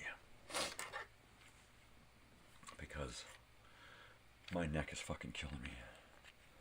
Oh. The only bad part about sleeping too much is that when I'm really, really exhausted, and I sleep for too long, it's usually in one position, and that one position, no matter what position that is, after a couple of hours, it's just going to lead to pain. Right?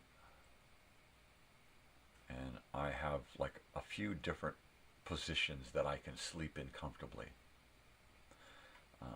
And they're on my side. I can sleep on my side, one side, and then I can sleep on my other side. My arms and hands have to be in a specific configuration depending on the side that I'm sleeping. It's just a hassle. Sleeping is like the worst thing in my life. Sleeping and eating. If I didn't have to sleep and I didn't have to eat, my life would be perfect. All right. No sleep, no eat, no pain. That would be it. That would make it. That would do it. No sleep, no eat, no pain. Data rate, megabytes. I got to figure out how to use my Mini Pro here to the fullest of its abilities. Right? I really need to get a couple of discs clicked into this thing so that I can record what I'm doing here and not have to rely on the YouTube recordings. And then that way I can do a live mobile recording session and not have to go live, or do both, do live and recording, so that I'm recording my mixed live version, right? That would be cool.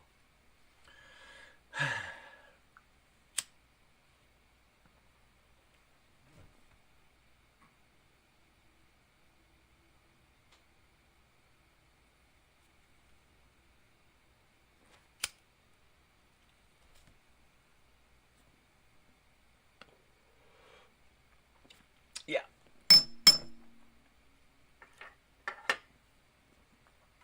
I'm gonna go check the dogs. Be right back.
Oh, this dog.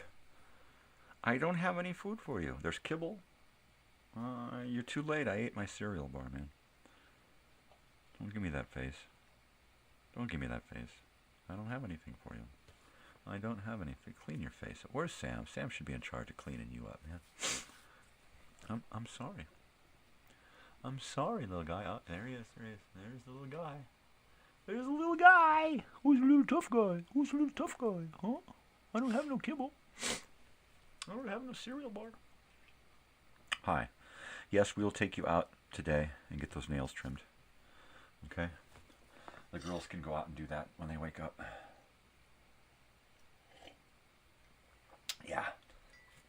I think it would be best for me to,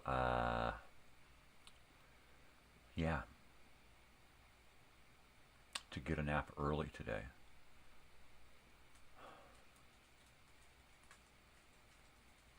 Yeah, I really can't say one way or the other what is going to go on tonight.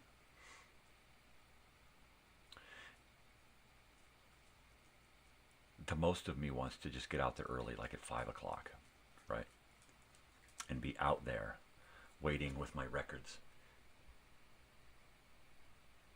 Autograph. Picture. But I've got all other people to think of. And they're not going to want to get out there that early. You know what? I might just say, you know what? I'm going out early. Okay? I'm going out in the van. I'm going to sit there and I'm going to do my thing. And if somebody wants to go, great. If not, I'm going by myself. So I honestly might put on some kind of recorded program. My audio is low. Hello? Check, check. I think it's my microphone. If I do this, am I getting a better? Yeah, see, if I do that, it's better because I'm coming at it from the angle, from the side. If I'm doing it from the front, I'm not getting as strong a signal. But if I go at it from the side, I tend to get a really good sound, right? So I didn't even adjust my audio. All I had to do was turn my microphone, and I'm getting better volume, right? Oh, you're driving, so don't answer me. Just, send me a vocalized yes, and then push send. But yeah, I think that's the issue. I think the issue is that this microphone, I'm going to have to adjust it inside of its thing here so that it points at me from a better direction. What, Oliver? You want to go back to bed? I don't have any food for you. I'm sorry. Little fella. I'm sure you could probably hear dog chewing on herself over here. She stopped. She's looking at me like, I'm sorry, was I chewing too loud? Oliver, you want to go back to bed now? All right, let me see if I can put this dog away here. I don't know if he's going to want to go, but we'll check.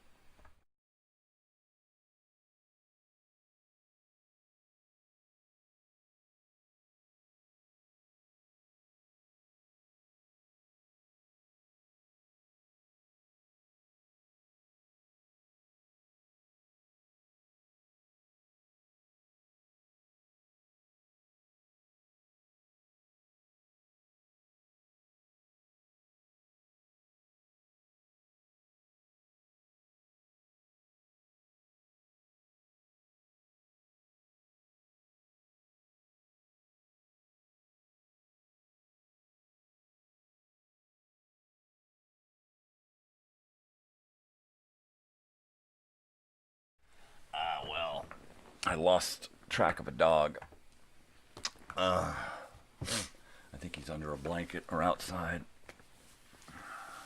Yeah, the one thing about our place here is that the dog is the dog situation. The dogs can't get out. If they sneak out, it's as you're opening the door and they're all happy to see you, and then one of them bolts out. Usually it's Oliver. Oliver will usually run out, and he'll run up 100 feet in one direction and then turn around and then run past you in the other direction and then turn around and then run up to you and then crawl and say, I'm sorry. And that's Oliver. The only thing that worries me are stray dogs, people's dogs that are not on a leash.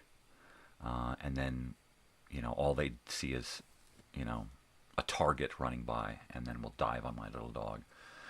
So if that were to happen, I would literally have to beat the crap out of somebody and probably eat their face off if somebody's dog was walking around loose and attacked my dog because my dog got out for a second, right?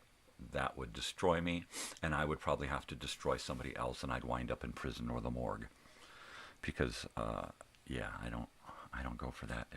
If that were to happen and I were to have to say goodbye to one of my animals because of somebody else's mistake, yeah, I'm sorry to say that I would become a vicious animal myself, and I would probably eat the face off of someone.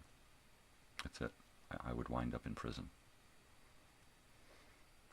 for somebody else's mistake.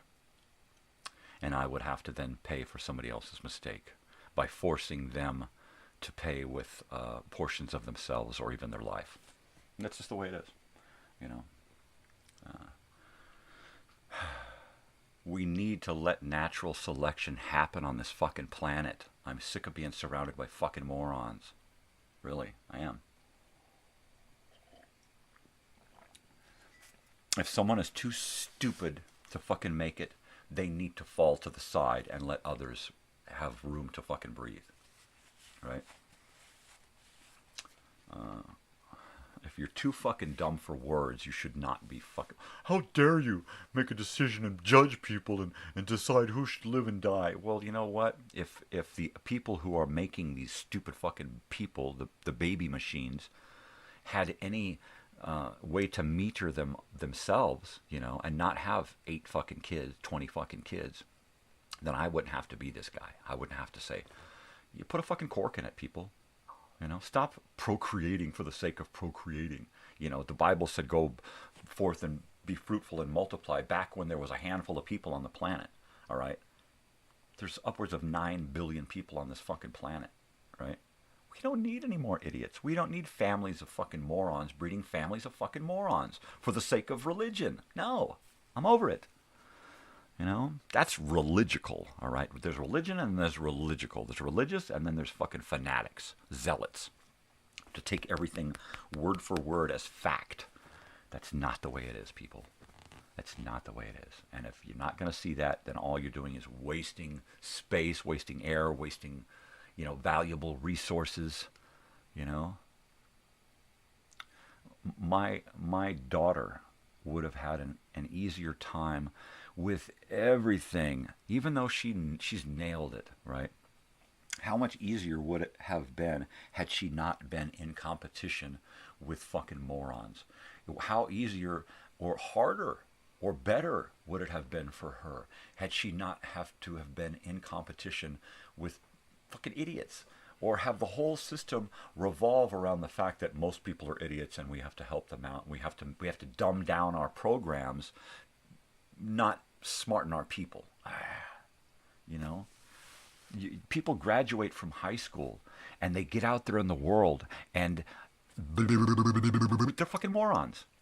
Because high school doesn't teach you shit. And the parents don't teach you shit because, of course, they think that the school is teaching you and the school thinks that the parents are teaching you. And so there's this huge gap where people fall into where they just don't get life. They don't get life experiences. They don't learn. They don't have enough knowledge, Can't balance a fucking checkbook when they graduate high school. They can't write in cursive. They can't read a regular fucking clock with arms, right? And yet we keep breeding and breeding and breeding, I got no problem with people of the same sex being couples. You know what? Because that, to me, that means population control, right? That means that they're going to, if they want a kid, more than likely they're going to adopt, right? Or have a surrogate, which means pulling a baby out of somebody, and that somebody ain't going to want a baby anyway. So let's take that baby and give it to somebody who wants it, right? But at the same time, there's just so many people out there and so many countries where it's common for you to have 8 fucking kids or more. And that's wrong. That's just wrong, And, you can burn me at the stake for having that opinion. But honestly, if you sit back and think about it and get over yourselves, it's true. We don't need any more fucking people on this planet. You don't need to have 20 fucking kids, all right? Well, my legacy is 30 fucking grandchildren. Fuck you. Your legacy is fucking up my legacy. fucking leg. Give me a break, you know? Put a cork in it, you know? Get your fucking balls snipped. Get your tubes tied. Have 2 fucking kids and call it quits. If you don't want a husband, don't fucking have 4 kids. Have 1 kid. 1 for you. 1 for 1. That's it, man. 1 for 1. Anything else is fucking sheer greed at this point. You know? Greed. Having more than 1 child per person is greed. You can't tell me anything else. You can't get in the comments and say, well, God says, or this says, or we're allowed, or we're free. You know, bullshit. It's a community. This planet is a community, all right? There are enough people on this planet now to where if we all stood together, we could literally reach out and touch the people around us. Even if we're just all spread out over the fucking planet, because there's that many of us now. We can hold hands around this planet 20 fucking times now. Or more, because there's too many fucking people here. You know? My parents had 3 kids. They should have stopped at 2. My wife's parents had 9 kids. They should have stopped at 2. Right? Everybody who's having more than 2 kids, all right, you need to think about adopting that 3rd and 4th and 5th and 6th. If you're going to have that many fucking kids, adopt. You know, because there's enough morons out there who are out there getting their shit banged, and then, oh, I didn't take that fucking pill quick enough, and now I'm going to have a baby, and I don't want a baby, and I can't get it aborted because my state says I can't get an abortion, so therefore I'm going to put it up for adoption. And not even look at it and call it an it, because I don't want to know if it's a boy or a girl. It's just an it, and get it away from me. It's going to interfere with my life, right? Ugh. People want their pleasures, but they don't want to, you know, they don't want to use their fucking heads or a goddamn condom, you know. Right back to high school and high school kids getting married at 15 and getting girls pregnant and having to get married at 15 because they couldn't control their fucking loins. They couldn't just keep it in their fucking pants. They couldn't keep their legs closed. They couldn't keep their dick away. You know, it's like, give me a break. Oh, that just sickens me. You know, it just fucking sickens me. I had to avoid so many relationships growing up because I kept seeing myself married to this girl because I got her pregnant and her father said, you're marrying my daughter. You know, it's like, oh, back the fuck off. You want to do what? No, I know your parents. No, thank you.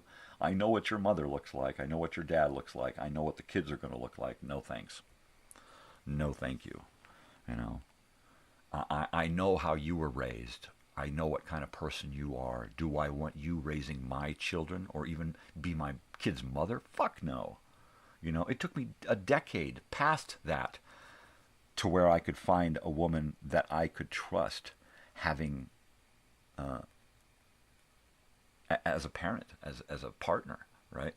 There was no fucking way I was going to turn my life over to somebody who was going to hand me divorce papers in 2 years because I was performing as the male of the household. It's like, well, what fucking, you know what? You can't get up and fucking do something?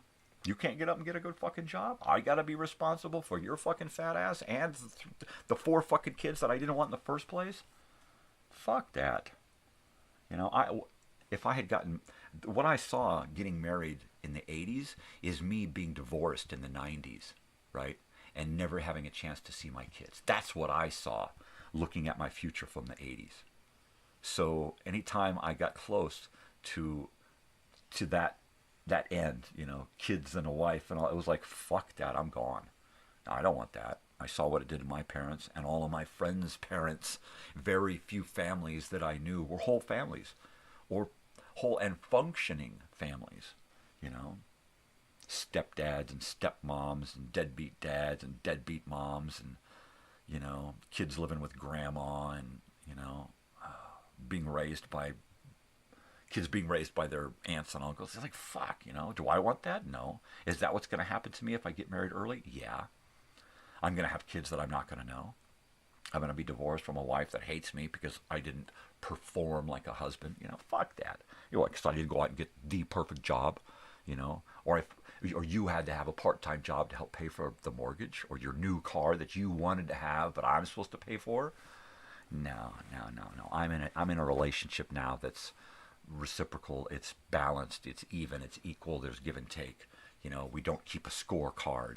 Well, I did this and this and this and this, so you owe me this and this and this, and which is what I see in most relationships, you know. That's a give and take. Gimme, gimme, gimme, take, take, take. No. It may have taken me an extra 10 years past everybody else, or 12 years, to find that someone, but it was worth the wait. It was well worth the wait, you know. The last 25 years of my life have been the happiest 25 years of my life, the happiest, without a doubt. Everything before that was just leading up to this. My first 20 years on this planet is where, you know, I almost lost the game. Had I not decided to, if I had gotten married early, I probably would have killed myself. Had I tried to be the person that everybody else wanted, you know, society and loved ones and spouse or girlfriend, or if I had gone that route, yeah, I'd have fucking offed myself. Because I wouldn't have been doing it for me. Just like when I went to college back in 2003. I got F's and D's because I wasn't doing it for me. I was doing it because I thought, okay, well, if I get a degree and good grades, I can get a really good job, and then I can do this, and I can do that. And all of these other things are going to happen and fall into place. And it was like, no, that didn't work. Because wasn't going after it for the right reasons, you know. Not until I came back to college in 2013 to 2015. I spent 2.5 years in college out here and got straight A's the entire time, was on the dean's list, the president's list, was asked to join fraternities. You know, at 40-something years old, they're coming after me saying, man, we want you in our club, man. We want you to do this and that. You know, and it was all because I wanted it, you know. But if I had tried to do all of that shit back when I was young, when I just didn't care and didn't want it, nope, I would have had a family I never saw. You know, I tried to do the trade school thing. It's another failure. Not completely on my fault. It was, of course, I was doing really good in the first school, but then the government come and closed the school down and screwed everything up, and then I was off to 2-3 more schools and just said, fuck it. Fuck it. And that's the way it goes, man. It's just the way it goes. But, you know, having so many people on this fucking planet, and most of them controlled by governments and religion, right? And that bureaucratic bullshit and fucking corporate nonsense, right? Which pretty much guide our reality, right? And if you step back and take a look, a long, hard look at the whole picture, you go, oh, I get it, you know. Or at least if you got any intelligence, then you'll figure it out. If not, you just, you know, you look at one more thing. Oh, it's like, oh, I want to get into that religion, and I want to buy that thing, and I want this, and I'm going to vote for this idiot, you know. And it's like you're just following the bullshit that they set up for you, you know. It's just a rat race. It's just a fucking one of those rat mazes, right? And if you're the one that puts yourself into that fucking rat maze. They don't pick you up and put you in there. You jump into that fucking maze willingly because you see something in there that you're told that you want, right? You want a new car. You want a huge house. You want the perfect wife. You want the 3.2 fucking, you want, you know, because they tell you that you want it. For the longest time, first 20 years of my life, I thought that it was my destiny to marry a 5'2", blonde hair, blue-eyed girl. All right? That was my destiny. That was what my life was supposed to be because that's what I saw. That's what I was told that it was supposed to be. Right? When I left that illusion behind and decided to go after life for me and not for capitalism, greed, religion, politics, bureaucratic bullshit, when I just doing it for me, I realized that wasn't the person for me. That was the person for themselves. I mean, they were for themselves. They weren't for me. They were doing all that for them. How do you like me now? You know, they did nothing for me. You know, and every girl that I was with before I got married. Most of them did nothing for me because they were all about themselves, you know. And it's gotten even worse now. If I were to try and go out and date or to try to find that special someone, fucking impossible now, because you can't get past them not being able to get past themselves, right? It's like that line from the song, you know. You walk by the mirror and you can't help but look at yourself. It's like you're going to check yourself out. How do I look? You know, and that's the way everybody is now. Everybody's just checking themselves out. They want feedback. How do I look? Am I cool? Do you like me? Do I sound cool? Do I look cool? How's my life? I'm fantastic. Look at me leaning up against this car. It's not mine, but it makes me look cool. Do you like me? How are you supposed to find that special someone out there when there's no special people anymore? They're all just fake. It's just a fakery. You know, I can't even get into how it makes me feel to look around and see people so totally wrapped up in a fake reality, right? That it becomes their reality, you know? I mean, there was this guy the other day who, talking about crosswalks, who just walked out in the street. And he didn't look in either direction. He just started walking. And he knew that he was the center of his own universe and that everybody would stop to accommodate him. The whole world was there to accommodate him, right? Just strutting across the highway as slow as he can, making other people slam on their brakes. And then you yell out the window, "Hey, you fucking idiot, use a goddamn crosswalk." And he don't even hear you because he's in his own fucking world and nothing means anything except for what he thinks, right? And I just wanted to get out and just just beat the fuck out of that dude, right? Wake the fuck up! You got the rest of the fucking world here, man, and you're holding us up because your shit don't stink and you got rose-colored glasses on, right? Oh, man, I just want to eat their fucking face off. You know what? If I had good enough teeth, I would probably have devoured many faces already. At this point, if I try to bite somebody's nose off, I'm going to leave teeth in their nose. But it doesn't stop me from wanting, you know, to just deal with people and let them know, hey, there's a whole fucking planet full of people here. You need to ease the fuck back and start thinking about the people around you. All right? You can't just ignore the fucking world and go take your selfies and piss on everybody else, you know? And so I have a hard time going out into the world with surrounded by people like that. I can't even go into town, into my own town, Joshua Tree. I have to go to another town and do shopping and do stuff and play and stuff because during most of the week, my town is just filled with idiots, greedy assholes, self-absorbed, self-righteous, self-inflicted, and it sickens me. And and because I don't hold back anymore, I see myself getting into trouble. So I just don't go out. I don't do anything. You know, if you're going to cut me off, I'm going to say, hey, you cut me off. Well, fuck you. Well, fuck you then. Let's go, motherfucker. You know, I got a fucking club right here. I'll take your face off and eat it.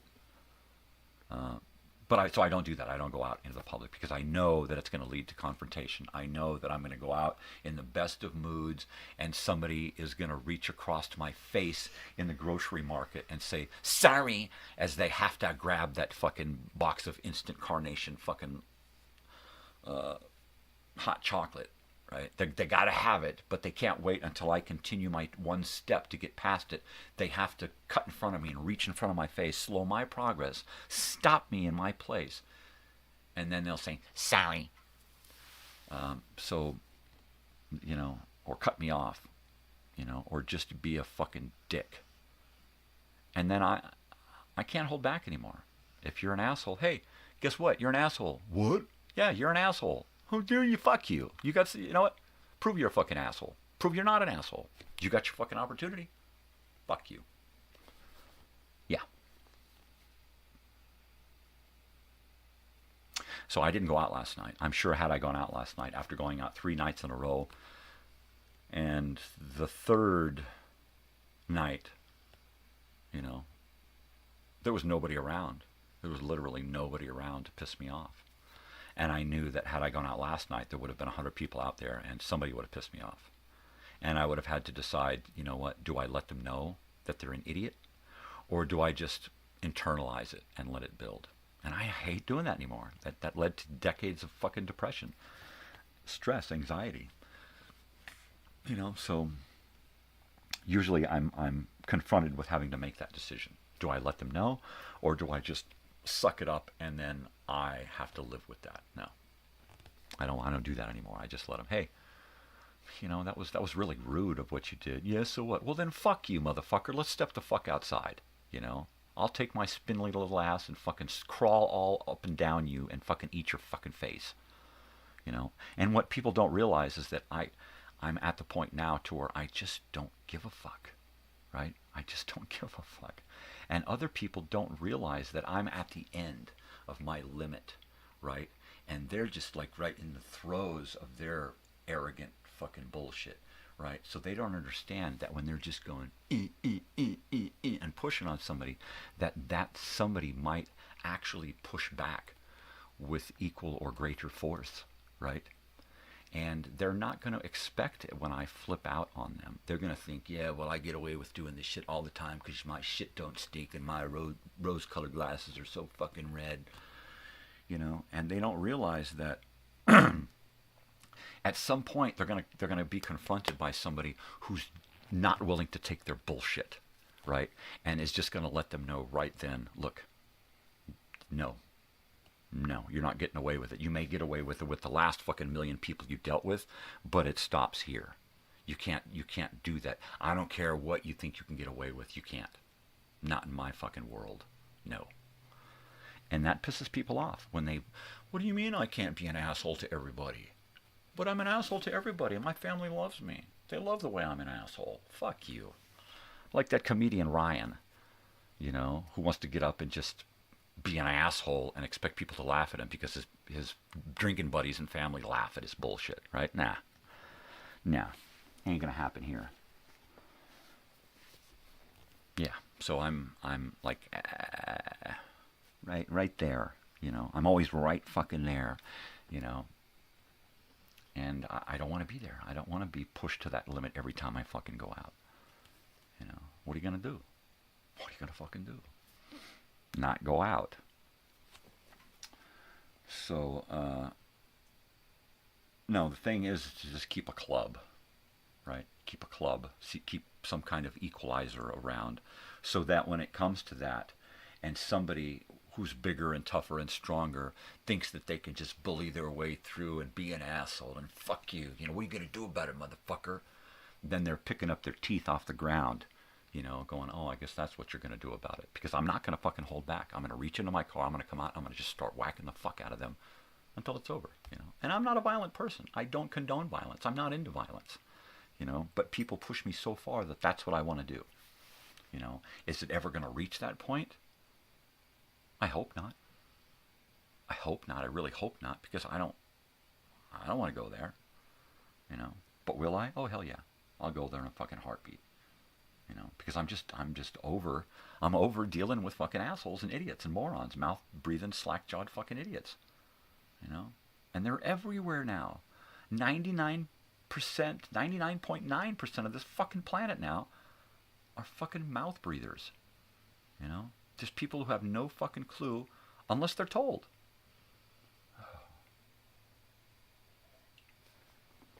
I didn't raise one of those. I didn't raise a slack-jawed, mouth-breathing fucking moron who has to be told what to do, how to do it, when to vote, where to vote, how to vote, who to love, who to like, who to not like, you know, who to go to war against. Pick up that weapon and go kill that person. Yes, sir. Yes, sir. I'll do it. I'll do it. Are you going to take care of me afterwards? No. We're going to brand you a fucking suicidal maniac. That's what we're going to do. So... You know, and I've seen it. You know, I've been alive since the 60s. I've been coherent since the early 70s. I've seen the way the world works. I've seen it go up and up and up and up, and then just fucking go into the shitter, right? This new millennia is a toilet. The planet has become a toilet in this new millennia, right? We have just destroyed the planet. We've destroyed humanity, right? All we want to do is pretend that life is perfect while shitting on everything, right? That's it.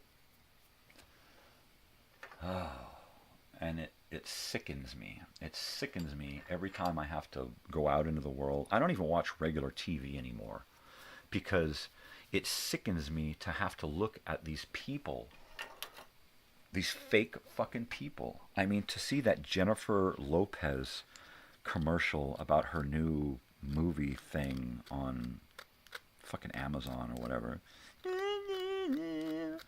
Oh man, I know what people say about me. I'm a hopeless romantic. No, that's not what they're saying about you. That's far from what they're saying about you. If what I'm saying about you is any indication about what they're saying about you, then what they're saying about you ain't good.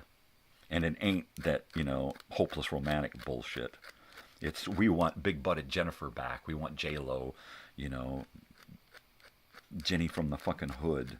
We want that girl back, all right? We want the real Jennifer Lopez back, not this fucking diva bullshit that she's become, that Hollywood has turned her into, that her handlers and all those people blowing smoke up her ass has turned her into. Because that's what happens to most people out there.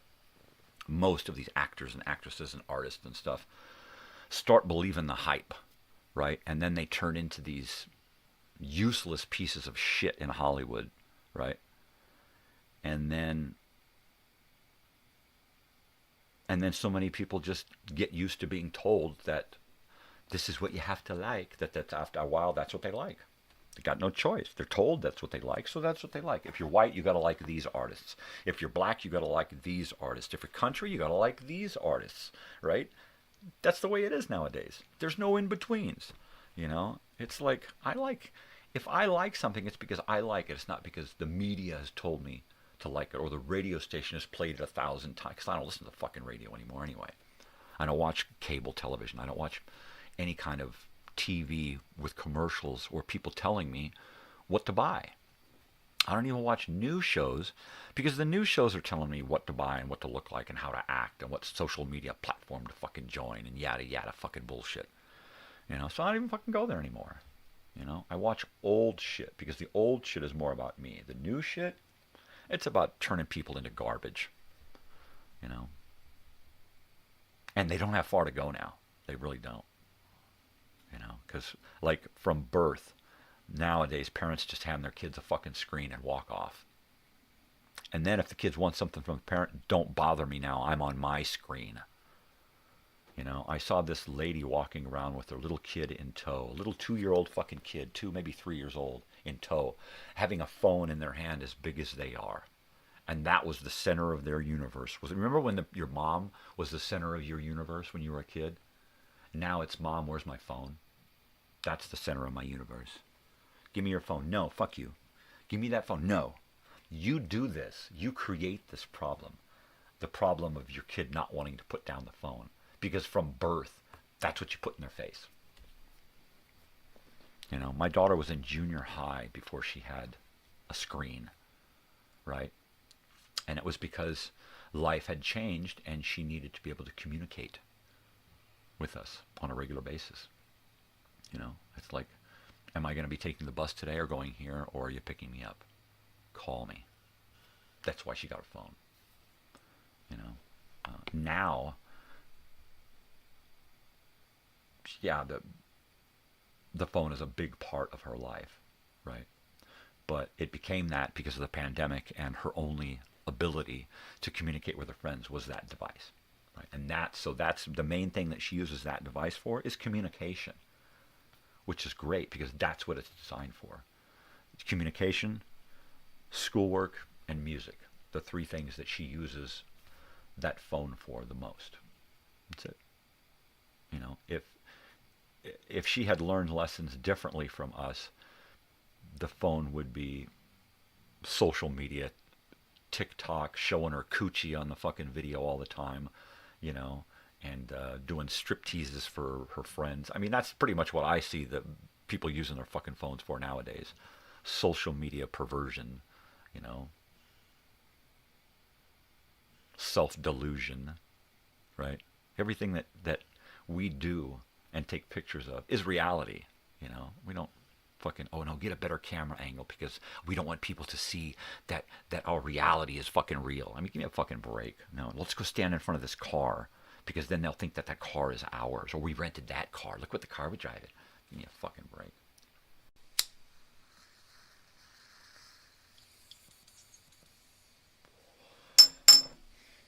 People are just so fucking fake. Just so fake. You know? I mean, even the older people. I mean, you get these older people my age and older, and you're thinking, you know, at least they've got their act together, and they don't. You know, they're doing, you know, duck face selfies in front of shit that don't belong to them. They're trying to get the perfect shot behind them, or trying to, you know, make the people think that they're a fucking rock star when they ain't. You know, they ain't no supermodel, they ain't no rock star, they ain't no race car driver, they ain't fucking Donald Trump, you know, or Elon Musk. You know, they just ain't. But they want people to think that they are. You know, ain't my life glamorous? Right? Look at this beautiful picture around me here of all of my beautiful, perfect little artifacts from my perfect world here. Right?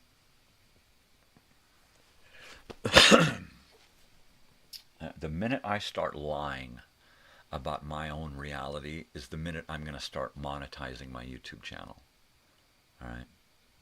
Because that's pretty much where it's at. Right? If somebody's monetized, they're pretty much bringing you a fake version of their reality, or they're bringing you a complete non-reality, or they're showing you something that has nothing to do with themselves, right? But pretty much everything on my channel has to do with me and my life. Everything live is real, right? Anything could happen here, right? I could crap my pants. Floor could fall away, the dog could throw up, my wife could come out screaming from a nightmare. I mean, anything could fucking happen here. It's live, it's real. I'm not gonna edit shit out. I'm not gonna say, oh man, you just screwed up my perfect shot. You know, my perfect shot is reality. You know, when I start wanting to produce this as though, you know, it's some kind of professional show, you know, I mean, my daughter helps me with my wardrobe in the evenings and when I go out and stuff, you know, she helps me come up with ideas and how to hone things down, try to get rid of bullshit, you know, because she's 19, so she's aware of what things are going on out here in social media. She knows what people like and dislike. She knows how people interpret things, you know. But as soon as I start changing this to go after the likes and the subscribes, then it becomes fake. So very rarely on my videos will you hear me talking about liking and subscribing. One or two videos so far, I think I've done that. It's just not me, you know. I'm not doing this for likes and subscribes. I'm doing this for me, for my daughter, for my family and friends. You know, if it leads to that, that's where it leads. And then I will show gratitude in my own way. But I'm not in it to win it. I'm not in it to be the most popular guy on YouTube. I'm not in it to make enough subscriptions that I can start to earn money off of this, right? That would turn it into a job, and that would make it a bummer, you know. So this is, you know, this is going to be here as long as I feel like I need to do this. Not because, oh, I've got people waiting for me and I've got 1 million subscribers and I have to do this, or I'm going to break a bunch of hearts and I'm going to have people giving me lousy comments and I'm going to lose subscribers and all that. It's like, you know what? You come, you go, you win, you lose. You know, it's going to happen or ain't going to happen. You know, I'm so happy that I have over 100 subscribers, but it's not the tell-all in my universe. You know, it's not the one main thing that drives me. It's not. Where's my dubage? Ah, here it is. You know, the thing that drives me is, let me get rid of this sun back here. Jeez. The thing that really drives me is the fun. You know, if it's entertaining for me, then it's going to be entertaining for you. At least that's the way it feels, right? So if I'm having fun, I'm hoping that you're having fun right along with me, and that's why you come back, and that's why you hang out. You know? Yeah, some days like this, I get a little frustrated with the world, and I vent, and I get up, you know, what are you going to do, you know? It's reality. Once again, this is reality. I'm not going to butter everything up and put sugar on everything to make it sweet enough for everybody to handle. I'm not going to make it palatable. I'm not going to hold everybody's hand and make sure everybody's happy the whole time. Oh, I didn't say anything that upset you, did I? Oh, gosh, I'm so sorry. You know, that's not me. That's not me. You know, I try hard not to say things that are offensive. If I do, it's unintentional, and so I'm not going to apologize. Right? I'm sure Joey's heard me say this a million times, that I'm unapologetically me. I'm unedited, unscripted. I'm just me. You know, if something upsets you, that's your issue, not mine. Really, I can't know what offends everybody all the time. You know, if something offends you, you need to do some soul searching. You need to look at why things upset you so, and if they do, what can you do to manage your feelings? You can't just point at somebody else and say, my feelings are hurt, it's your fault, you're responsible, you pay for it now. No, that's baby talk. That's pussy bullshit. That's blaming other people for your shortcomings, right? You know, I don't blame anybody because I've been depressed my whole life. It's my fucking mental issues, you know? I don't blame my parents for being shitty parents. I wasn't them. I couldn't do their job for them. They had to do their job the best they could do their job. So therefore, I don't hold grudges against people for having lived their lives the best that they could, right? So, you know, if you're going to come after me, you're coming after me looking at my ass, because I don't give a fuck. I don't give a fuck. If I upset you, that's your fucking problem, man. Suck it up. Pull up your fucking big boy pants, your big girl skirt, and deal with it. If you have an emotional issue for something that I said, that's definitely your problem, not mine, right? You know, if somebody pisses me off in public, that's my issue, right? Until I let them know, hey, you fucking pissed me off. Why? Why are you pissed off? Well, because you did this and this, and it wasn't real courteous, and it was really... And then we have a decision to make. Do we continue being assholes to each other, or do we shake and go to our separate corners, right? I prefer the latter, you know? I prefer talking to someone and letting them know what's going on and making a friend rather than, fuck you, and making an enemy, right? Yeah, but that, you know, that doesn't really happen too often. Most of the time, people are so self-righteous that they don't even think about the other person, let alone think that they might have offended somebody. They just don't. They don't care. They don't give a fuck. So, you know, I give a fuck up to a point. When I realize that they're not giving a fuck, then that takes me to a new level. And then not only do I not give a fuck, but I will give a fuck. I will not give a fuck really, really hard. I will really, really not give a fuck to the extreme, you know. Oh, well. You know, nobody is responsible for my emotional well-being except for me. You know, and to blame me or to blame others for your emotional shortcomings, it's just baby talk, right? It's just baby shit. You know, go back to your screen and let mommy change your diapers. You know, don't fucking come crying to me because you can't handle constructive criticism, or you can't handle your own emotions that you got to blame someone else. He made me feel bad. No, you made you feel bad. You interpreted that in a way that made you feel bad, you know? I didn't do it to make you feel bad. You're a fucking pussy. You felt bad because, I feel bad. Because you can't handle your fucking emotions. You can't, Look at that long fucking eyebrow here.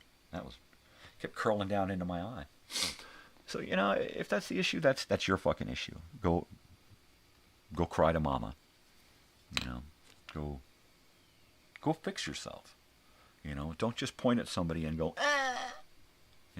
Look at yourself in the mirror and go, maybe I should think about doing something different. Or maybe I should, do some introspective soul searching, look inside and find out what the fucking problem is. Go get some goddamn therapy or something. Fucking blame people for your... you hurt my feelings. Where? I'll slap the fuck out of somebody. I'll hurt more than your feelings. I'll eat your fucking face off. Cut me off in the supermarket one more fucking time, bitch.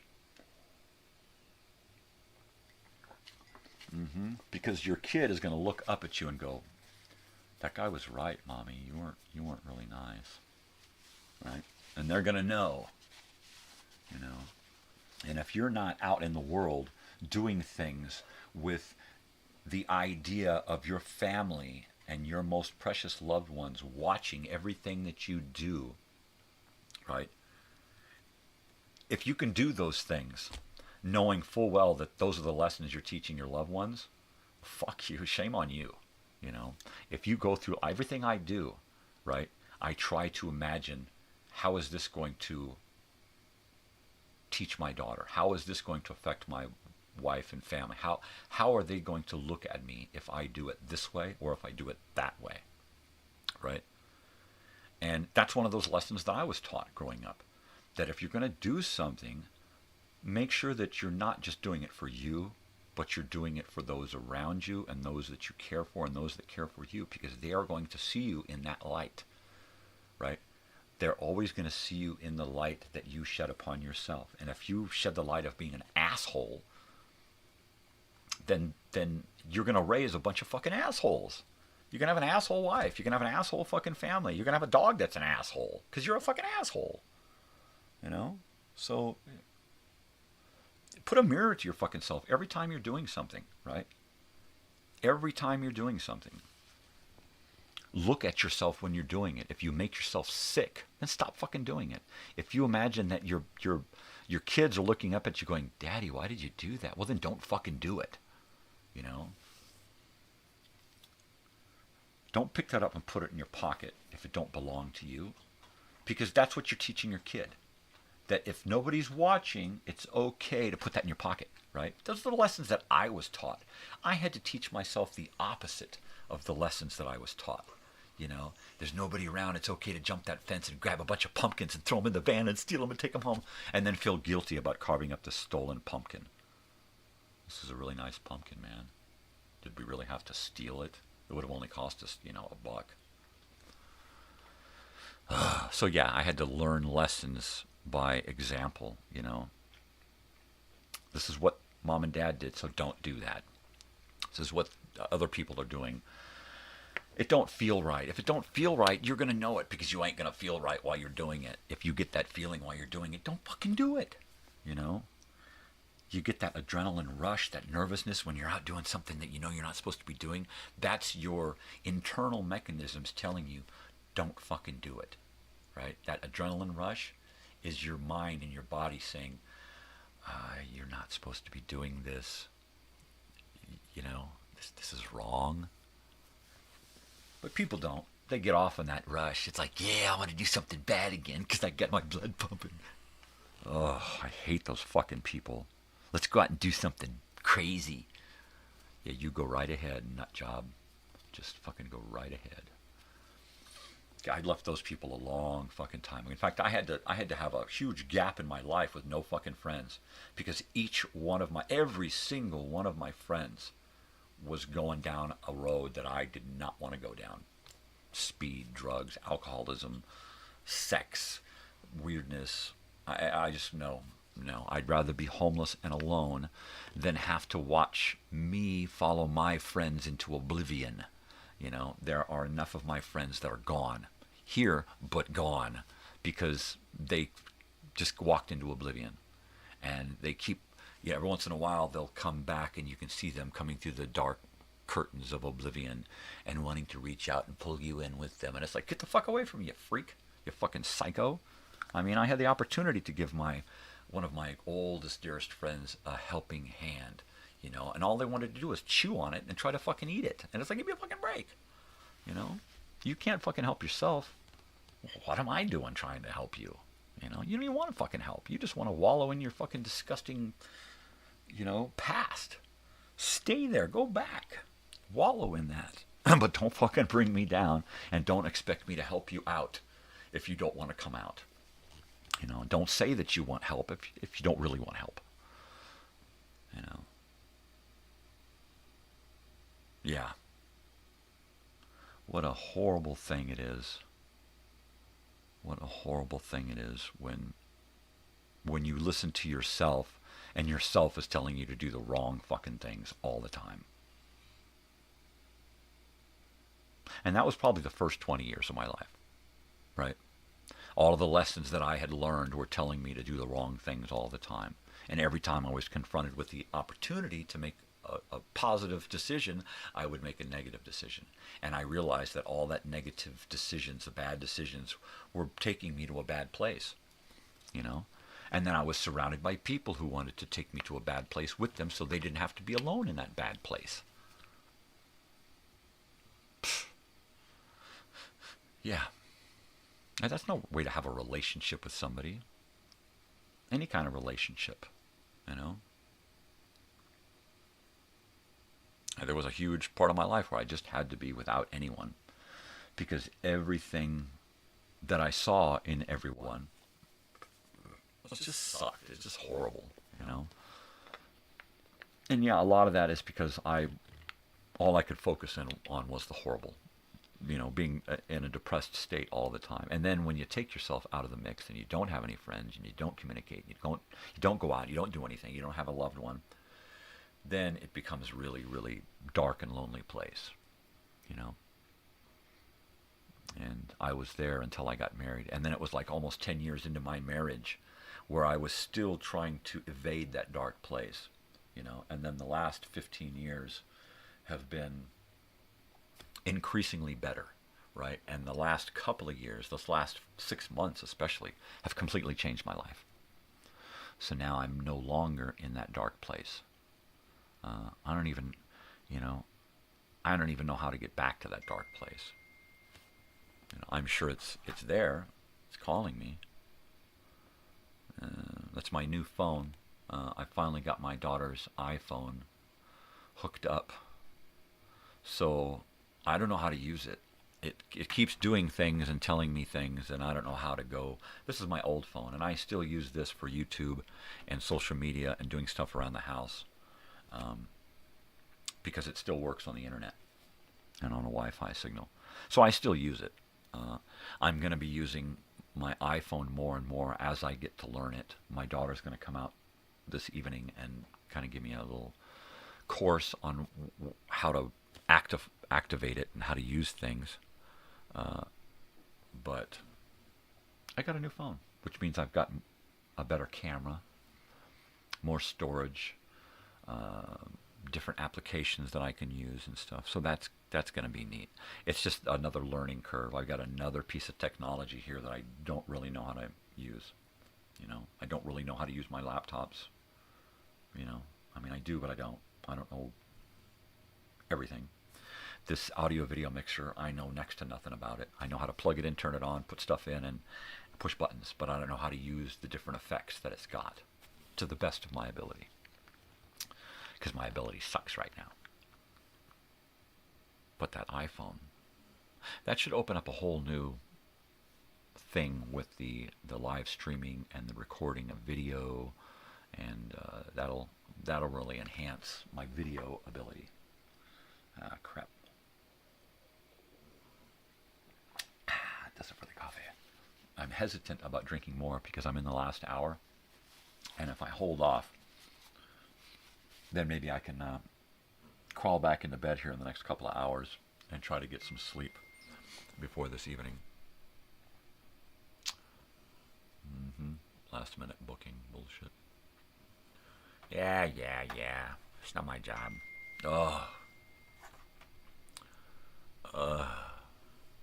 Okay, well, that's the missus. She just entered it on the calendar. Bing! I'm going to have to change all that. I hate notifications. All I want to know if somebody's called or somebody sent me a message. That's it. Call and send me a message. That's it. That's all I want to know out of the phone. You know, I don't need to know anything else. Don't hit me with a bunch of weird crap. Yeah, yesterday morning's show was pretty cool. Had that Grateful Dead concert that I went to in '95. You can find that in the playlist. That was a fun show to go to. I'm not sure what I'm going to do for next week's Throwback Thursday. I might put together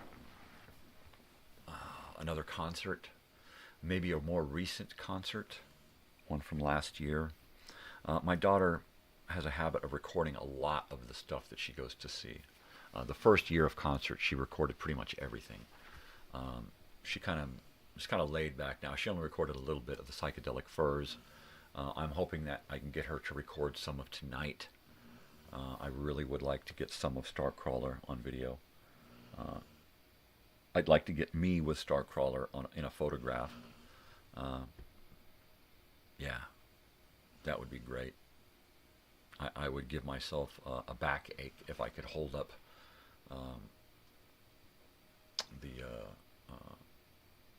the girl and have the guys around me. You know, that would make for a great photograph.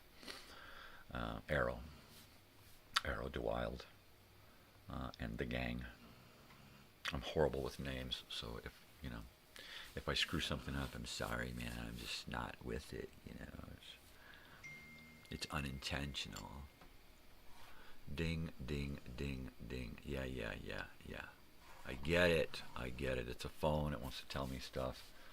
But I don't want to know it, man. I don't need to know it until I have to know it. And I don't need to know it until it's right there in front of me, man. That's it. When it's time to clean a house, that's when I want to know it's time to clean a house. I don't want to know 3 days ahead of time. I don't want to be thinking about cleaning a house in 3 days. I don't want to be thinking about cleaning a house in 2 days. I don't want to be thinking of cleaning a house tomorrow. I want to get up and go, all right, it's 10 o'clock. Do we have a house today? All right, get dressed and walk up the house. Do it, come back. And it takes as little out of me as possible. I invest as little of me into it as possible. I invest no emotion, no time. It's just I go, I scrub my toilets, clean my kitchen, do my job, and I'm gone. It's over with. That takes no more than that. Hey, you're at your friend's place. Right on. Coolio Julio. Yeah, I'm just sitting here scratching like a monkey. I got no more coffee. But I got weed, so I'm going to get high.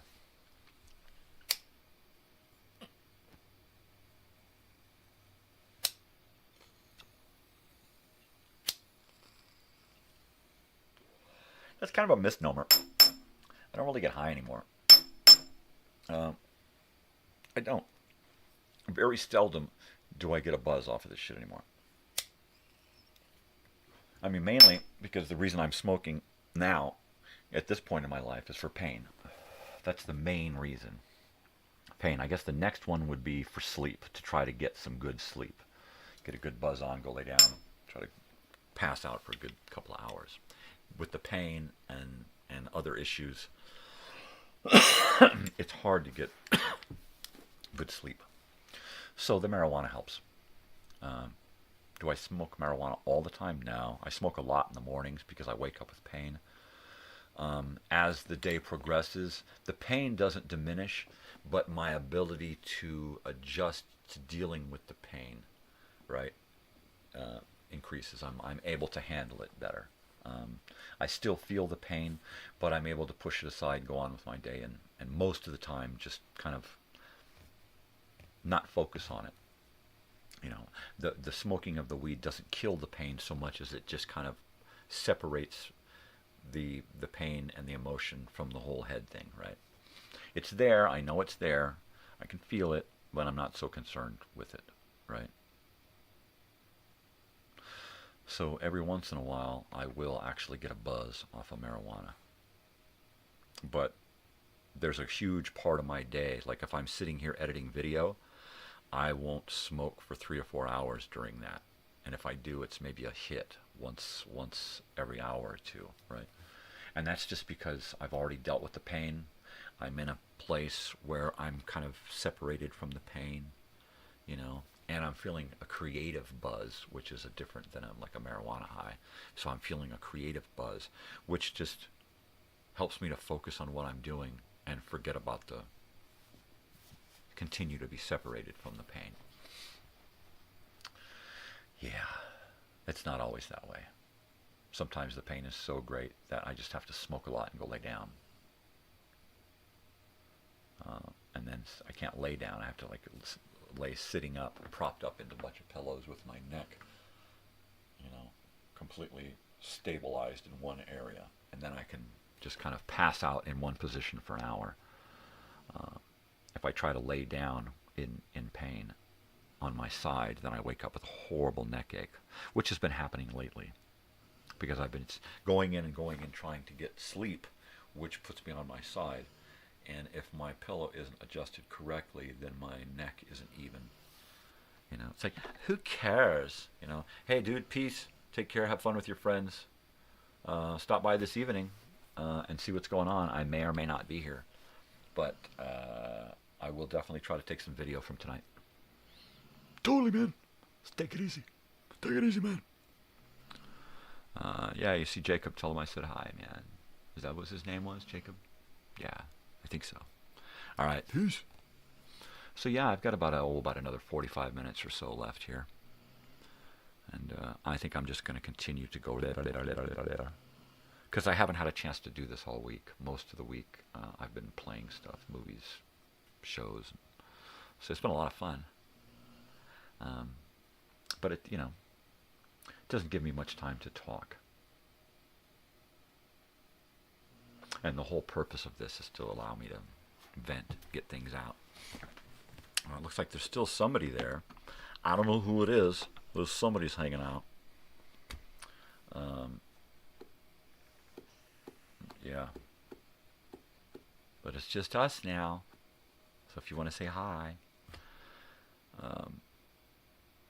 Yeah, I'm just, wow, man. It's like I get all this energy because I'm excited about everything that's going on. And then it just leads to being so burned out and so drained so fast, right? It's like I got up this morning and I did not want to get up out of bed. And once I got up out of bed, I was like, I can't stop. Right? And now the show's just about over and my ass is dragging again. You know, all of that excitement and energy is just gone. And I don't want to get into editing and working on video and doing stuff for the channel today because once I do, I have to stay fully invested in it. I think the best thing that I can do is get up early tomorrow, get my coffee, come in here, sit down, and upload all of the video that I've taken, and then just pick one and just dive into it. Pick the shortest one and dive into it. There is a Harry Styles video, Cinema, from his birthday concert. So I want to put that together. That's probably the shortest one. After that, there is the opener for Paramore, Foals, and they did a great 7-minute set, a couple of songs. So I want to take that and edit that. So that's the longer one. And then there's the Let's Go to the Movies. That's about a 3 or 4 minute video that's going to happen there.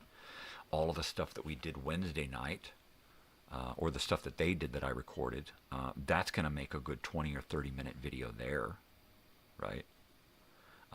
Photos from my wife's phone. I've got another episode of that to put together. So there's like upwards of a half a dozen projects that I'm going to be working on over the weekend. If I can get at least half of those done, then I can do a Sunday edition and bring you a regularly scheduled show. I'd like to do a Sunday edition twice a month. Eventually doing a Sunday edition once a week, once I have my chops on video editing. And it's like, okay, I know I can knock out this many videos in this day. Now with 2 computers going, I can do shorter videos over here and longer videos over here and have them save out in about the same amount of time, right? Slow computer, fast computer, new, old, same programs. So I can get a lot accomplished. And then while both computers are working, I can be working on 1 or 2 of the phones, and or be sitting here playing my guitar, practicing, because I don't get a chance to do that. Or I can be working in my room and getting this organized. So I think what I'm going to probably have to do is a combination of everything, starting tomorrow morning. Get up, get a video edited and processing. A couple of hours here. Okay, that gives me time to put together a small video here and get it processing. Now, while all of this is happening, I can get up and work on putting camera placements, cleaning my room, dusting, vacuuming, all that shit, getting it ready for next week, which next week is going to be, it's going to be new. It's going to be different. It's going to be a challenge, going live consecutively round the clock, starting and stopping and starting and stopping in order to keep my show programming the same. I want to keep my 3-hour shows in the morning and my 1-hour shows at night. Of course, they're a little longer than that because of the pre-broadcast. So I want to try to keep that format. And then in between my shows is when I'll be live telethon style. Entertaining, showing videos, photos, songs, music, that kind of stuff. And getting people involved in the drawing. So I don't have a whole lot going on this weekend work-wise, which thankfully it's happening at the right time. Nor do I have anything going on until Friday this week. So it kind of times out perfect. So Saturday and Sunday, I will be Saturday hopefully getting my videos together for Sunday, hopefully Sunday doing a Sunday edition, and then Sunday getting ready for Monday, right? And hopefully by the end of the weekend I will have my act together here in the studio. I will have my videos produced and uploading every couple of days onto YouTube. I'm also uploading content that I'm scouring from the internet. Old TV shows, old radio shows, old concerts, old movies, old educational films. So everything that I'm bringing to you live during the week, the programs that I'm bringing you, all right, if they're not coming from my YouTube channel, they're going to wind up on my YouTube channel. So there's a lot of that content. 212 videos now, mostly live, almost 60 live videos. Well, over 60 live with a few,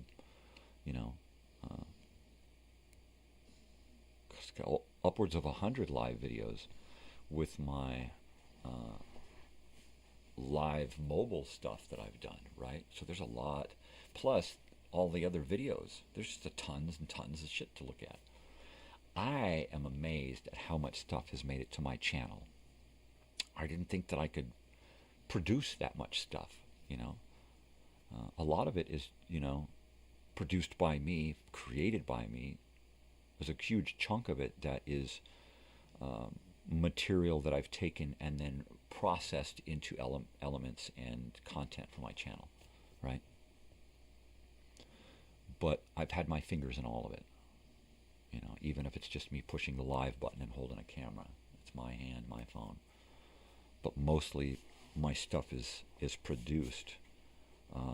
In fact, my morning stuff and my evening stuff now, that's hopefully people are going to feel, as I do, that it's produced as well as some of my actual recorded content, right? My actual videos. I'm hoping that I can get my live stuff up to the level of other people's recorded programming, right?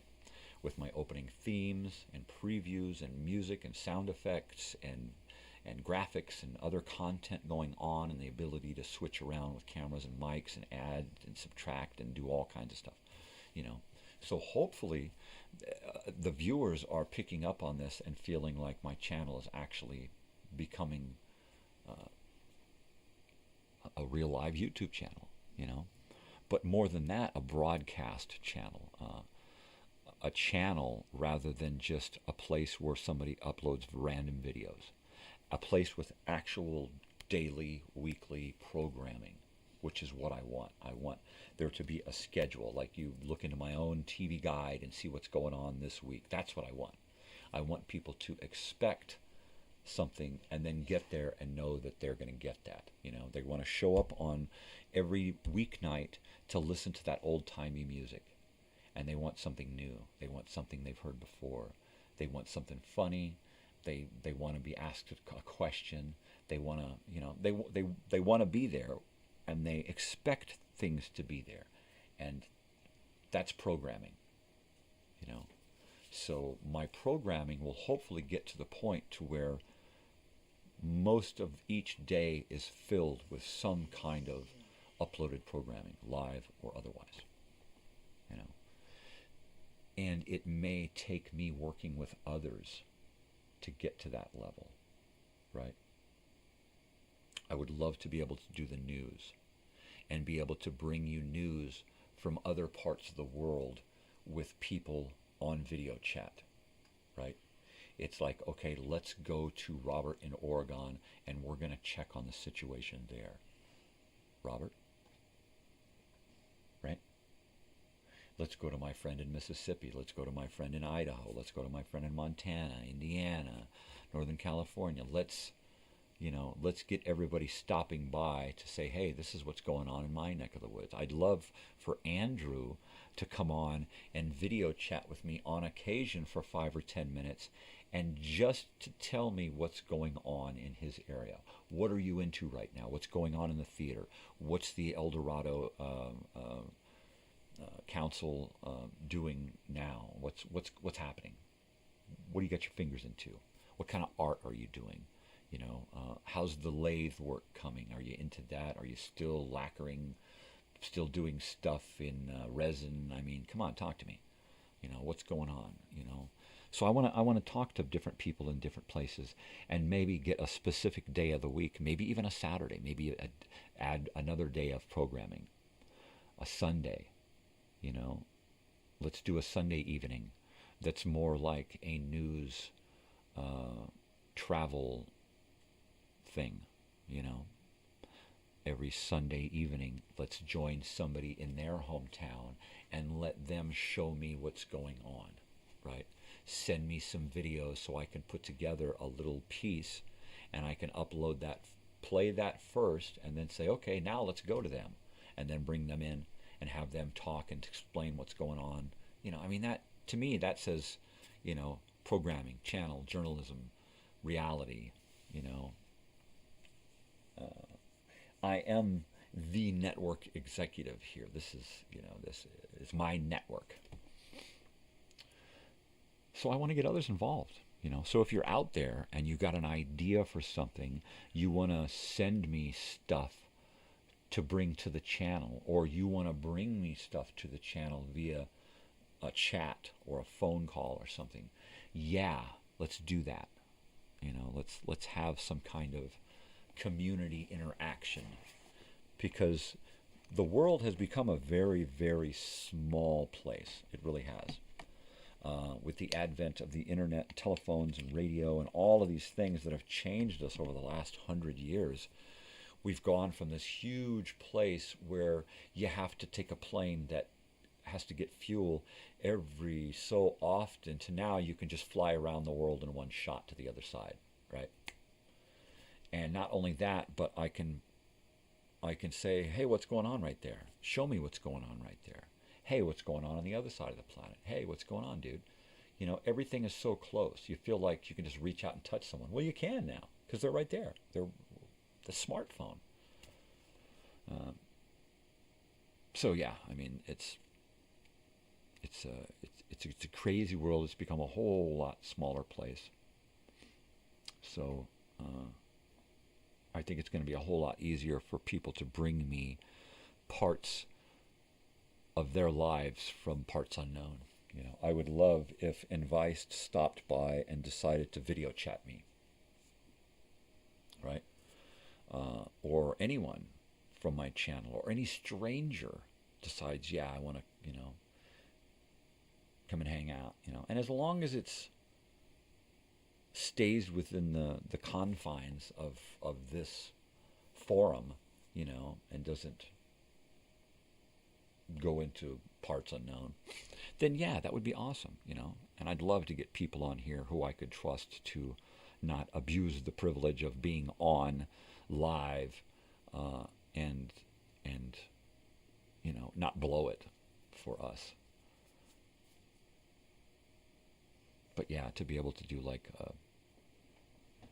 you know, something's happening in one of my friends' town. Show me. Let me get on live, bring you in live, put you on my live, and boom, let's talk about it. Let's show me what's going on. You know, that is real programming, and that's kind of what I want to get into next. You know, I can do that around here, and you know, what would be really neat is if I could go live, and at the same time, as somebody is going live with me saying, hey, I'm looking at this up in the sky right now, check this out, and then show me, and I can show you, and everything's happening live, right? So that is another step in this. Being able to go out and take all of this out and go live mobile. I'm just about at that point. I did some testing. I did a couple of trips out live mobile before I had everything set the way it is now. And now that I've kind of learned, I think I have a couple of more pieces of technology to deal with before I go out and do a live mobile again. I need to get this mixer Ethernet Cat 9 cable directly. I don't want Marco Antonio Solis tickets. I need to get this so that I can go, you know, directly from this into the modem and bypass my computer, only use my computer to start and stop the stream, right? Then I can use this computer for more graphics. I need a Chromebook so that eventually I can just use that Chromebook to go live, starting and stopping the stream. And just have that Chromebook specifically for that, nothing else on there. That's all it does. That'll free up another computer for, you know, reality. I'd rather have 3 cameras and 2 computers linked into this mixer, and then have a separate computer dealing with the technology end of it, the logistics of going live, right? So it just keeps expanding. I'd like to be at the point to where I have a second administrator on my channel who is also uploading live content and other videos, right? It's like upload it private, get it there, I'll check it out, and then make it public. And if I can get 1 or 2 other people at some point helping me do that, you know, for the sake of doing it, not because they're on payroll, not because I begged them, but because they see something that they have that they could share with the channel, right? And they just don't want to deal with administrating their own channel, you know. I'm fine with sharing my creative credits with somebody, you know. If somebody's going to help me with something on my channel, then I will totally do my best to make it known that their involvement was key, right? And that without it, I couldn't have done, like without David helping me with Let's Go to the Movies, that song, I could never have brought it to this, you know, place. So, you know, it's like that. You know, other contributors to my channel will be given the respect and the credit where credit is due. 7:30, got a half an hour left here on Friday, the 31st of May, 2024. Going to Starcrawler tonight. Really, really excited about that. I am going to have to get some sleep because I'm old and I want to have some energy tonight. It's an energetic concert and I want to be ready to hurt my neck banging my head. More than likely, I'm just going to be standing there going, right? And I'm sure the band will look out at me and I'll just be like, or all they'll see is my phone, right? But I intend to enjoy myself to the fullest. I have been following Starcrawler for a couple of years, loosely following them. You know, every once in a while, one of their videos will pop up and I'll watch it, you know, and go, yeah, that'd be really cool to see these guys in concert. And I thought for years, I ain't never gonna see these guys.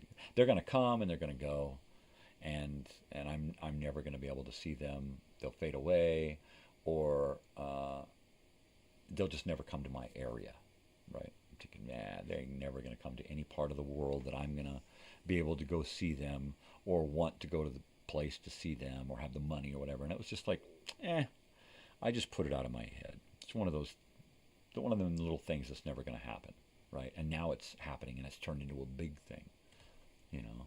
Fucking A. Yeah, I'm going to be cranking up the shit here today. Just cranking it up, man. I can't wait. Wee. So yeah, there's a couple of people hanging out watching. I don't know who you are, but hello. Howdy. I'm pretty fried. I'm pretty frazzled from this last week.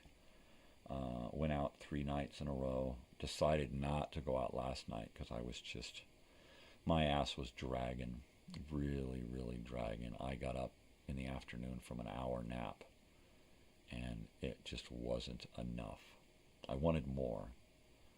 And it was like, and then I went to bed last night and got maybe 6 hours. So I'm still dragging. I really feel like I need to go back to bed for another 6 hours. And when I finish here at 8, if I'm in bed by 10, I could get another 6 hours if I sleep till 4, right? I don't think I want to sleep till 4. I don't even know if I'm going to do a show tonight, right? I don't know. I want to do a show tonight, but I also want to get out to Pappy and Harriet's early so I give myself the opportunity of meeting the band before the show, because I'm probably not going to get a chance afterwards. I will be running out directly after the show to the back door if they're playing inside. If they're playing outside, there's no chance that I'm going to get to see them after the show unless I leave during the last song and run around to where they go to the cabin and then, you know, and then grab them, you know, and harass them before they... It doesn't seem like they're the kind of people that will be harassed. It seems like they're going to do the harassing. If I go after them, they're probably going to come after me and want to be, you know, it's like, yeah, just take that fucking picture, man, yeah. So I'm hoping that's the case, that they're going to be as into it as I am and want to share in the fun, right? Because that's all I can hope, you know, is that it comes off the way I want it to. And the way I want is to try to get a photo of me with the band and to try to get these 2 jackets autographed, you know. And these things are never going to see eBay, never. They're going to go into my private collection here. I am going to be going down to Walgreens and having several photos printed so that I can have my photos on the wall here of me with Ben Harper and Harris Harper and Big Sandy, and try to get a picture with these guys, my picture of me and Joey, yeah. So yeah, I want to get, you know,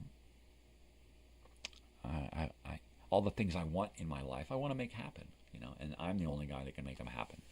Others can help me, but I got to take the helm and do it, right? Which is why I want to go after photos and autographs with artists, because, you know, I mean, I got people around me saying, I could never do that. I mean, whoa, man, you did that. That's crazy that you went and did that, you know, and it's not. It's because I want it, right? And I'm tired of wanting stuff that I can't have. So the only way to get the things that you want is to go after them. And if I want an autograph of somebody, I've got to go after them, you know, and I have to go after them in a non-harassing manner, you know. And I hope, I think I do that well. I think I go after what I want in a really, really polite and courteous manner, you know. Because that's what I would want. If somebody wants something from me, you know, well, be nice about it. Yeah, sure, no problem. You know, dude, give me your fucking autograph, man. No, that's not going to happen, you know. Dude! No. I try to be as kind and as gracious as possible, you know, and as courteous as possible, and as non-threatening and as non-forceful as possible. Yeah, could you maybe possibly, you know, I'd love it if you could, you know, it's okay if you can't, you know, I understand, but, you know, I mean, that's pretty much how I go after an autograph or a photograph with somebody. It's like, you don't have to if you don't want to. I understand you're busy. You know, it's just no big deal. I understand. It's cool. You know, I'm going to like you still. You know. That's pretty much it. In a nutshell. Time to open up another satchel here. Got a satchel. Open a satchel. The Tropicana cookies. I've been burning through this shit. Yeah, it's kind of a bummer. I ordered 5, and only 4 showed up. I paid for 5, but only 4 showed up. And of course, I didn't realize it until later. I just kind of started pulling stuff out of the bag, and then didn't realize that, you know, so wait a second, there's supposed to be 5, and there's only 4. I can't go back to them now and say, hey, by the way. Of course, I'll mention it when I order again, but I can't go back to them now and say, oh, you didn't. You know, even though they probably know the mistake. They were probably like, oh, why do we have this extra one? This one should have gone, oh no, we only sent 4. So at some point they're probably going to realize their mistake, right? All I can do is kind of bring it up and let them know that, yeah, we made a boo-boo and I didn't catch it, so, you know, no big deal. You know, it was a half off on that one anyway, so, you know, it's a bummer, but what are you going to do? But I think I'm going to have to change. This stuff's all right, but I'm just going through it too quick. You know, it's just not potent enough for the pain of the brain. So hopefully they'll have my regular brand back in. I really like that Coastal Sun stuff. I believe this is from the farms of Coastal Sun, which is why I like it. But yeah. But it's like, it's good, but it's not my, I mean, the other stuff that I was getting, this Garlic Grove stuff, right? That was really good. It was really good for the pain, and it didn't make me drowsy. It actually gave me an amp. I called it speed weed. I'd love to get some more of that, because that was the stuff where I could just take a couple of hits and then just do something for a few hours and not even think about wanting to get high. You know, and I could do a couple of hits and not really get high. It was more like incentive, you know, a little pain-killing incentive to get fucking done with something. Totally. But yeah, I enjoy smoking. I've been smoking weed here since I was 12 years old. You know, full time since I was, well, regularly since I was 15. Full time, off and on, really. I mean, there were times when I didn't smoke pot because I thought that's what the world required of me. And then I got to the point where I can only do what the world requires of me if I can deal with my depression and anxiety and stress and poor health and pain. So there's that. Gosh. What am I going to do today? Yeah, I don't want to work on videos today. I don't. I don't want to get into something that I'm not going to devote the whole day to, because then I hate working on something and then getting back to it midstream. It's like I lose my creative flow. I like to work on a project from beginning to end that day and be done with it. Or at least be to the point to where, okay, all I have to do is add in these two elements. The creative work is done. I'm just adding in elements now, and I know what those elements are. I have to get them, and I know where they go, and I just have to time them. That's it. That I can deal with. But the meat of a video, I like to do all in one, the whole creative part of it, right? Sometimes that means working on a video and then stopping, getting on the internet for an hour, searching out an element for the video, putting it in, and then going back to editing the video. Sometimes it means skipping over needing that element. Sometimes I have to have that element to continue. Sometimes I can add that element in later. So, you know, it's a weird process. But I'm starting to learn how to deal with it effectively on my schedule with my limited abilities, right? But it sure is a lot of fun. Sure is a lot of fun.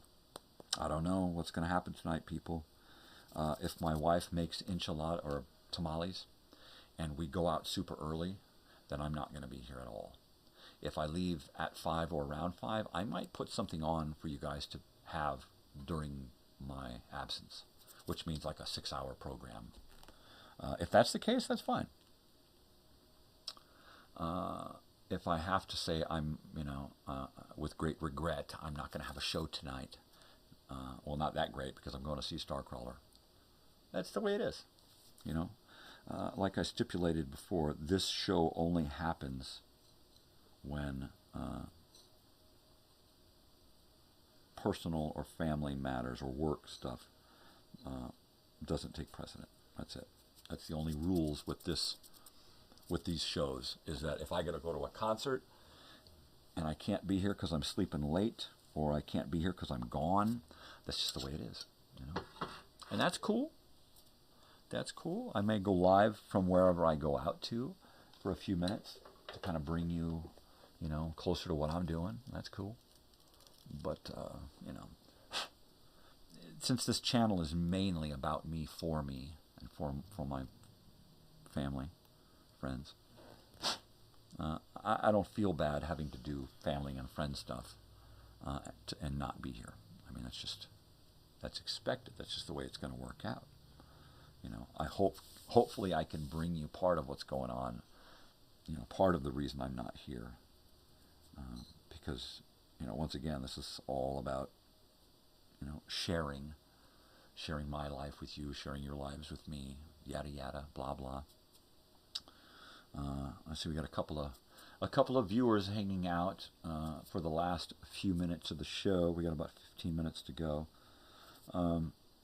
Today is kind of a flashback Friday, so I've kind of been bopping around talking about the past and things from the past and things that pissed me off from the past, how my past has helped me deal with my present, and how I've changed from the past. And I've become a happier person, less depressed, mainly due to YouTube, right? Which is pretty cool. And social media has helped because it's enabled me to get in contact with people and have friends again. And being a depressive recluse hermit, even married for most of my life, it's been hard to hold on to friends or even communicate with friends. So social media has been a real boon for my friendship arena there. It's really helped. And then YouTube has helped really catapult me out of depression and into the world, almost as much as my daughter has helped pull me out of my shell and take me into the world and say, hey, there's a whole world of stuff out here that you don't know about. And I thought that I was supposed to do that with her, like, okay, I'm going to teach you the world. And the roles are reversed now. She's teaching me about the world and teaching me about myself, right? And that's just, wow. That's some heavy stuff right there. Bong hit time. How about lava lamp cam while we're doing a bong hit, right?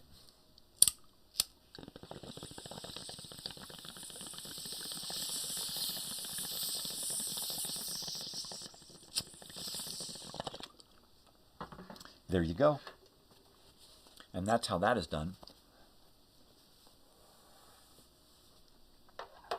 I don't know. I'm old. My lungs are old, but I can still take a good bong hit, like the teenager I used to be. Of course, I was using a graphics bong back then, or a prototype. There's a prototype over here somewhere. There it is. It's right there. Just see a little shine of it. Little prototype. Yeah. Well, if there are any Elsinoreans out there in the world watching, howdy, y'all. I will be going to Lake Elsinore soon. Let me check the old calendarini here. August. Let me get into June and July. So Juneteenth. Concerts. I better go back to the concert schedule. That's the easiest way to tell what I'm doing in a month, in a specific month. 6 and 8. So there's nothing going on in July so far. Oh, my daughter. I have to put that concert here. My daughter is going to see...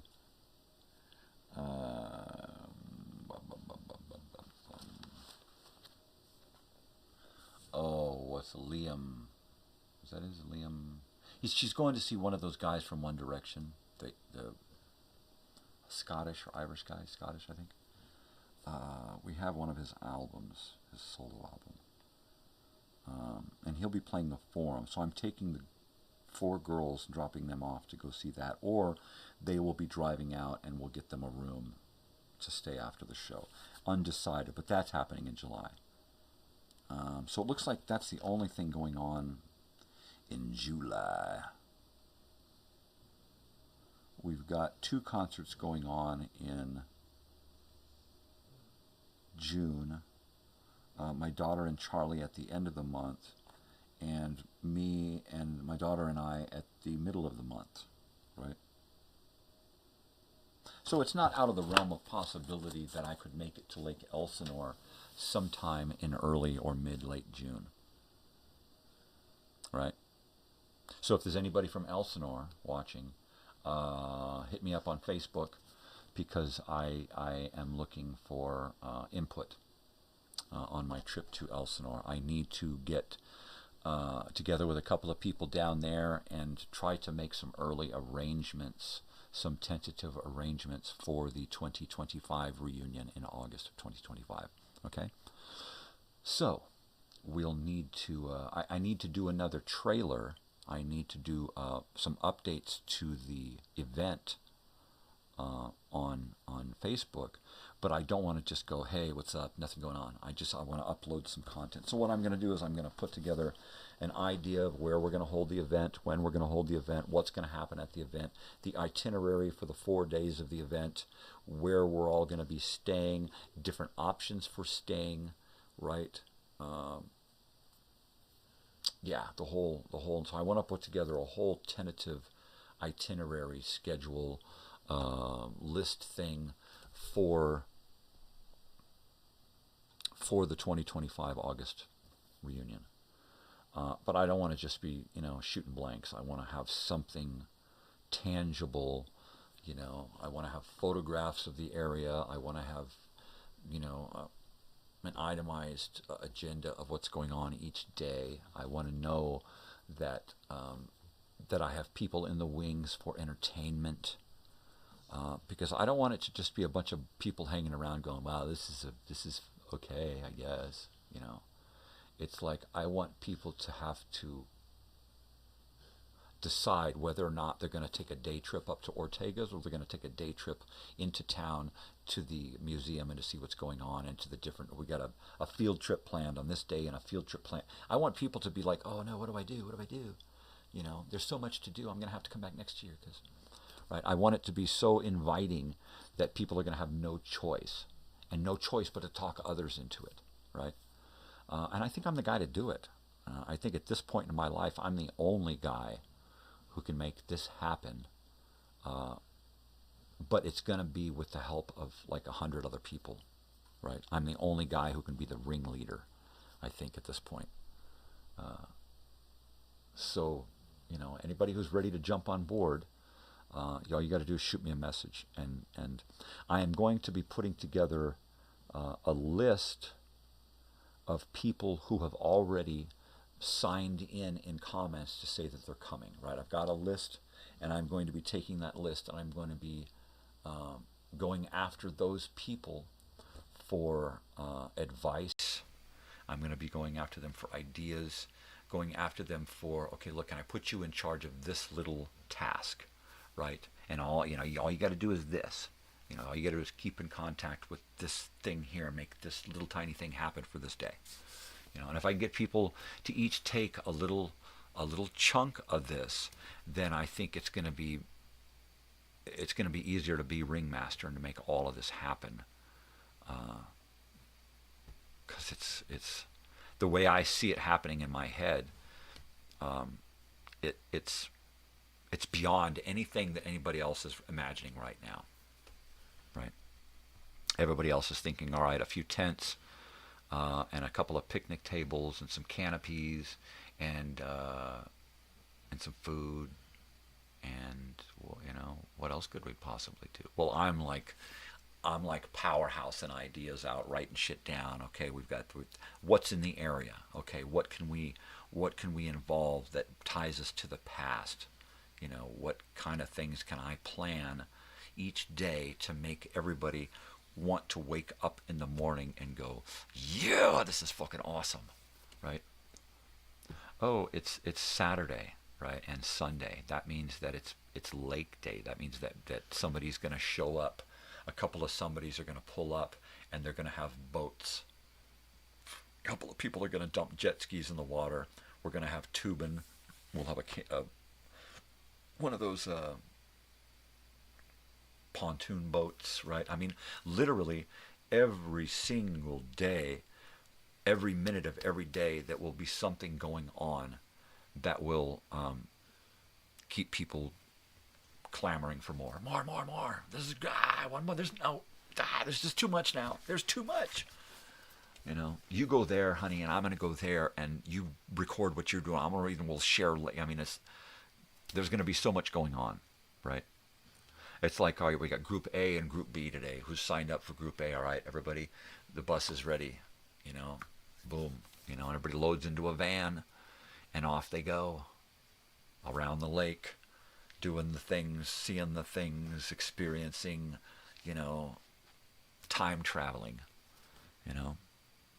So I'm real excited about putting more and more and more into this. And I think right now, the next step is to get down to Elsinore, hang out with a couple of guys, have lunch, go to a few places, investigate some things, and create a plan, right? And then come home and hone that plan, create a video, and then share that, and then update the event on Facebook, right? Yeah, so it's, while it's over a year away, it's so close. I can taste it. And I can already see it. I can smell the food. I can hear the boats on the water, right? Come on, people. You're there with me. It's so freaking awesome. That's all I got to say. Now it's just a matter of time. Now we've got over a year to wait. A year to wait. I still got to make T-shirt designs. I have to get T-shirts printed. I have to sell T-shirts. I have to put somebody in charge of the whole secretarial end of this. I have a couple of people in mind. There are a couple of very, very responsible people that I have in mind to take over the whole money end of this, right? Because I don't want to be in charge of that. I want to be in charge of making this as easy as possible, as fun as possible, for as little money as possible, and then coming up with ways of making that money. But I don't want to be responsible for saying, okay, here's the money, we got to deal with this, we got to deal with that, because that's not who I am, right? I'm the idea man. I'm the plan man. I'm the let's get out and get things done man. I'm the guy that says, okay, Is that paid for? Okay, I'm going to go over and get those materials, and we're boom. That's the guy that I am. I need somebody who can think money, who can talk money, who can do money, to take over the money end of it, and somebody who's responsible and trustworthy. And I have those people in mind, and I think what I'll do is I'll put a pair of people in charge, people who know each other, who get along, who are both as deep into this as I am, and put 2 people in charge of that. And then I send them money, I send them stuff to sell.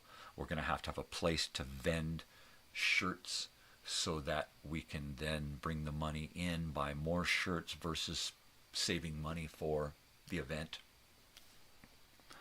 While everybody will be responsible for their room and board, the event will be responsible for 2 meals a day,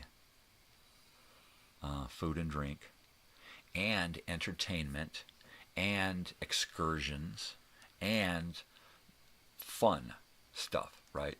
So we want to make sure that the stuff that includes everyone has been paid for by a group effort of raising money, right? So that not one person solely is responsible. Of course, at some point, it's going to be nice if somebody with, I won the lottery 12 years ago and I got millions of dollars. If somebody like that shows up and wants to foot the bill and help take this to another level, that's great too. I don't count on that. I don't expect that to happen. You never know. And then if other people are able to kick in more, and I can't donate any money, but I run a construction company. I can come help and build and set up the stage. Yeah. I got 3 generators and I'll buy the gas. Yeah. So that's what I'm looking for. I'm looking for a group communal effort. Think Andy Hardy. Think Little Rascals. I got a barn. I got a curtain. I got a guitar. Let's put on a show. Right? That's what I want. That is going to be the reunion, but on such a magnificent level that it's gonna be more impressive than going to your favorite concert festival. Right? That's what I want. What I want right now is another cup of coffee and another hour to sit here, but I got like a minute left. So I'm going to be playing my end credits here pretty soon, and ending my broadcast for the day, for the morning.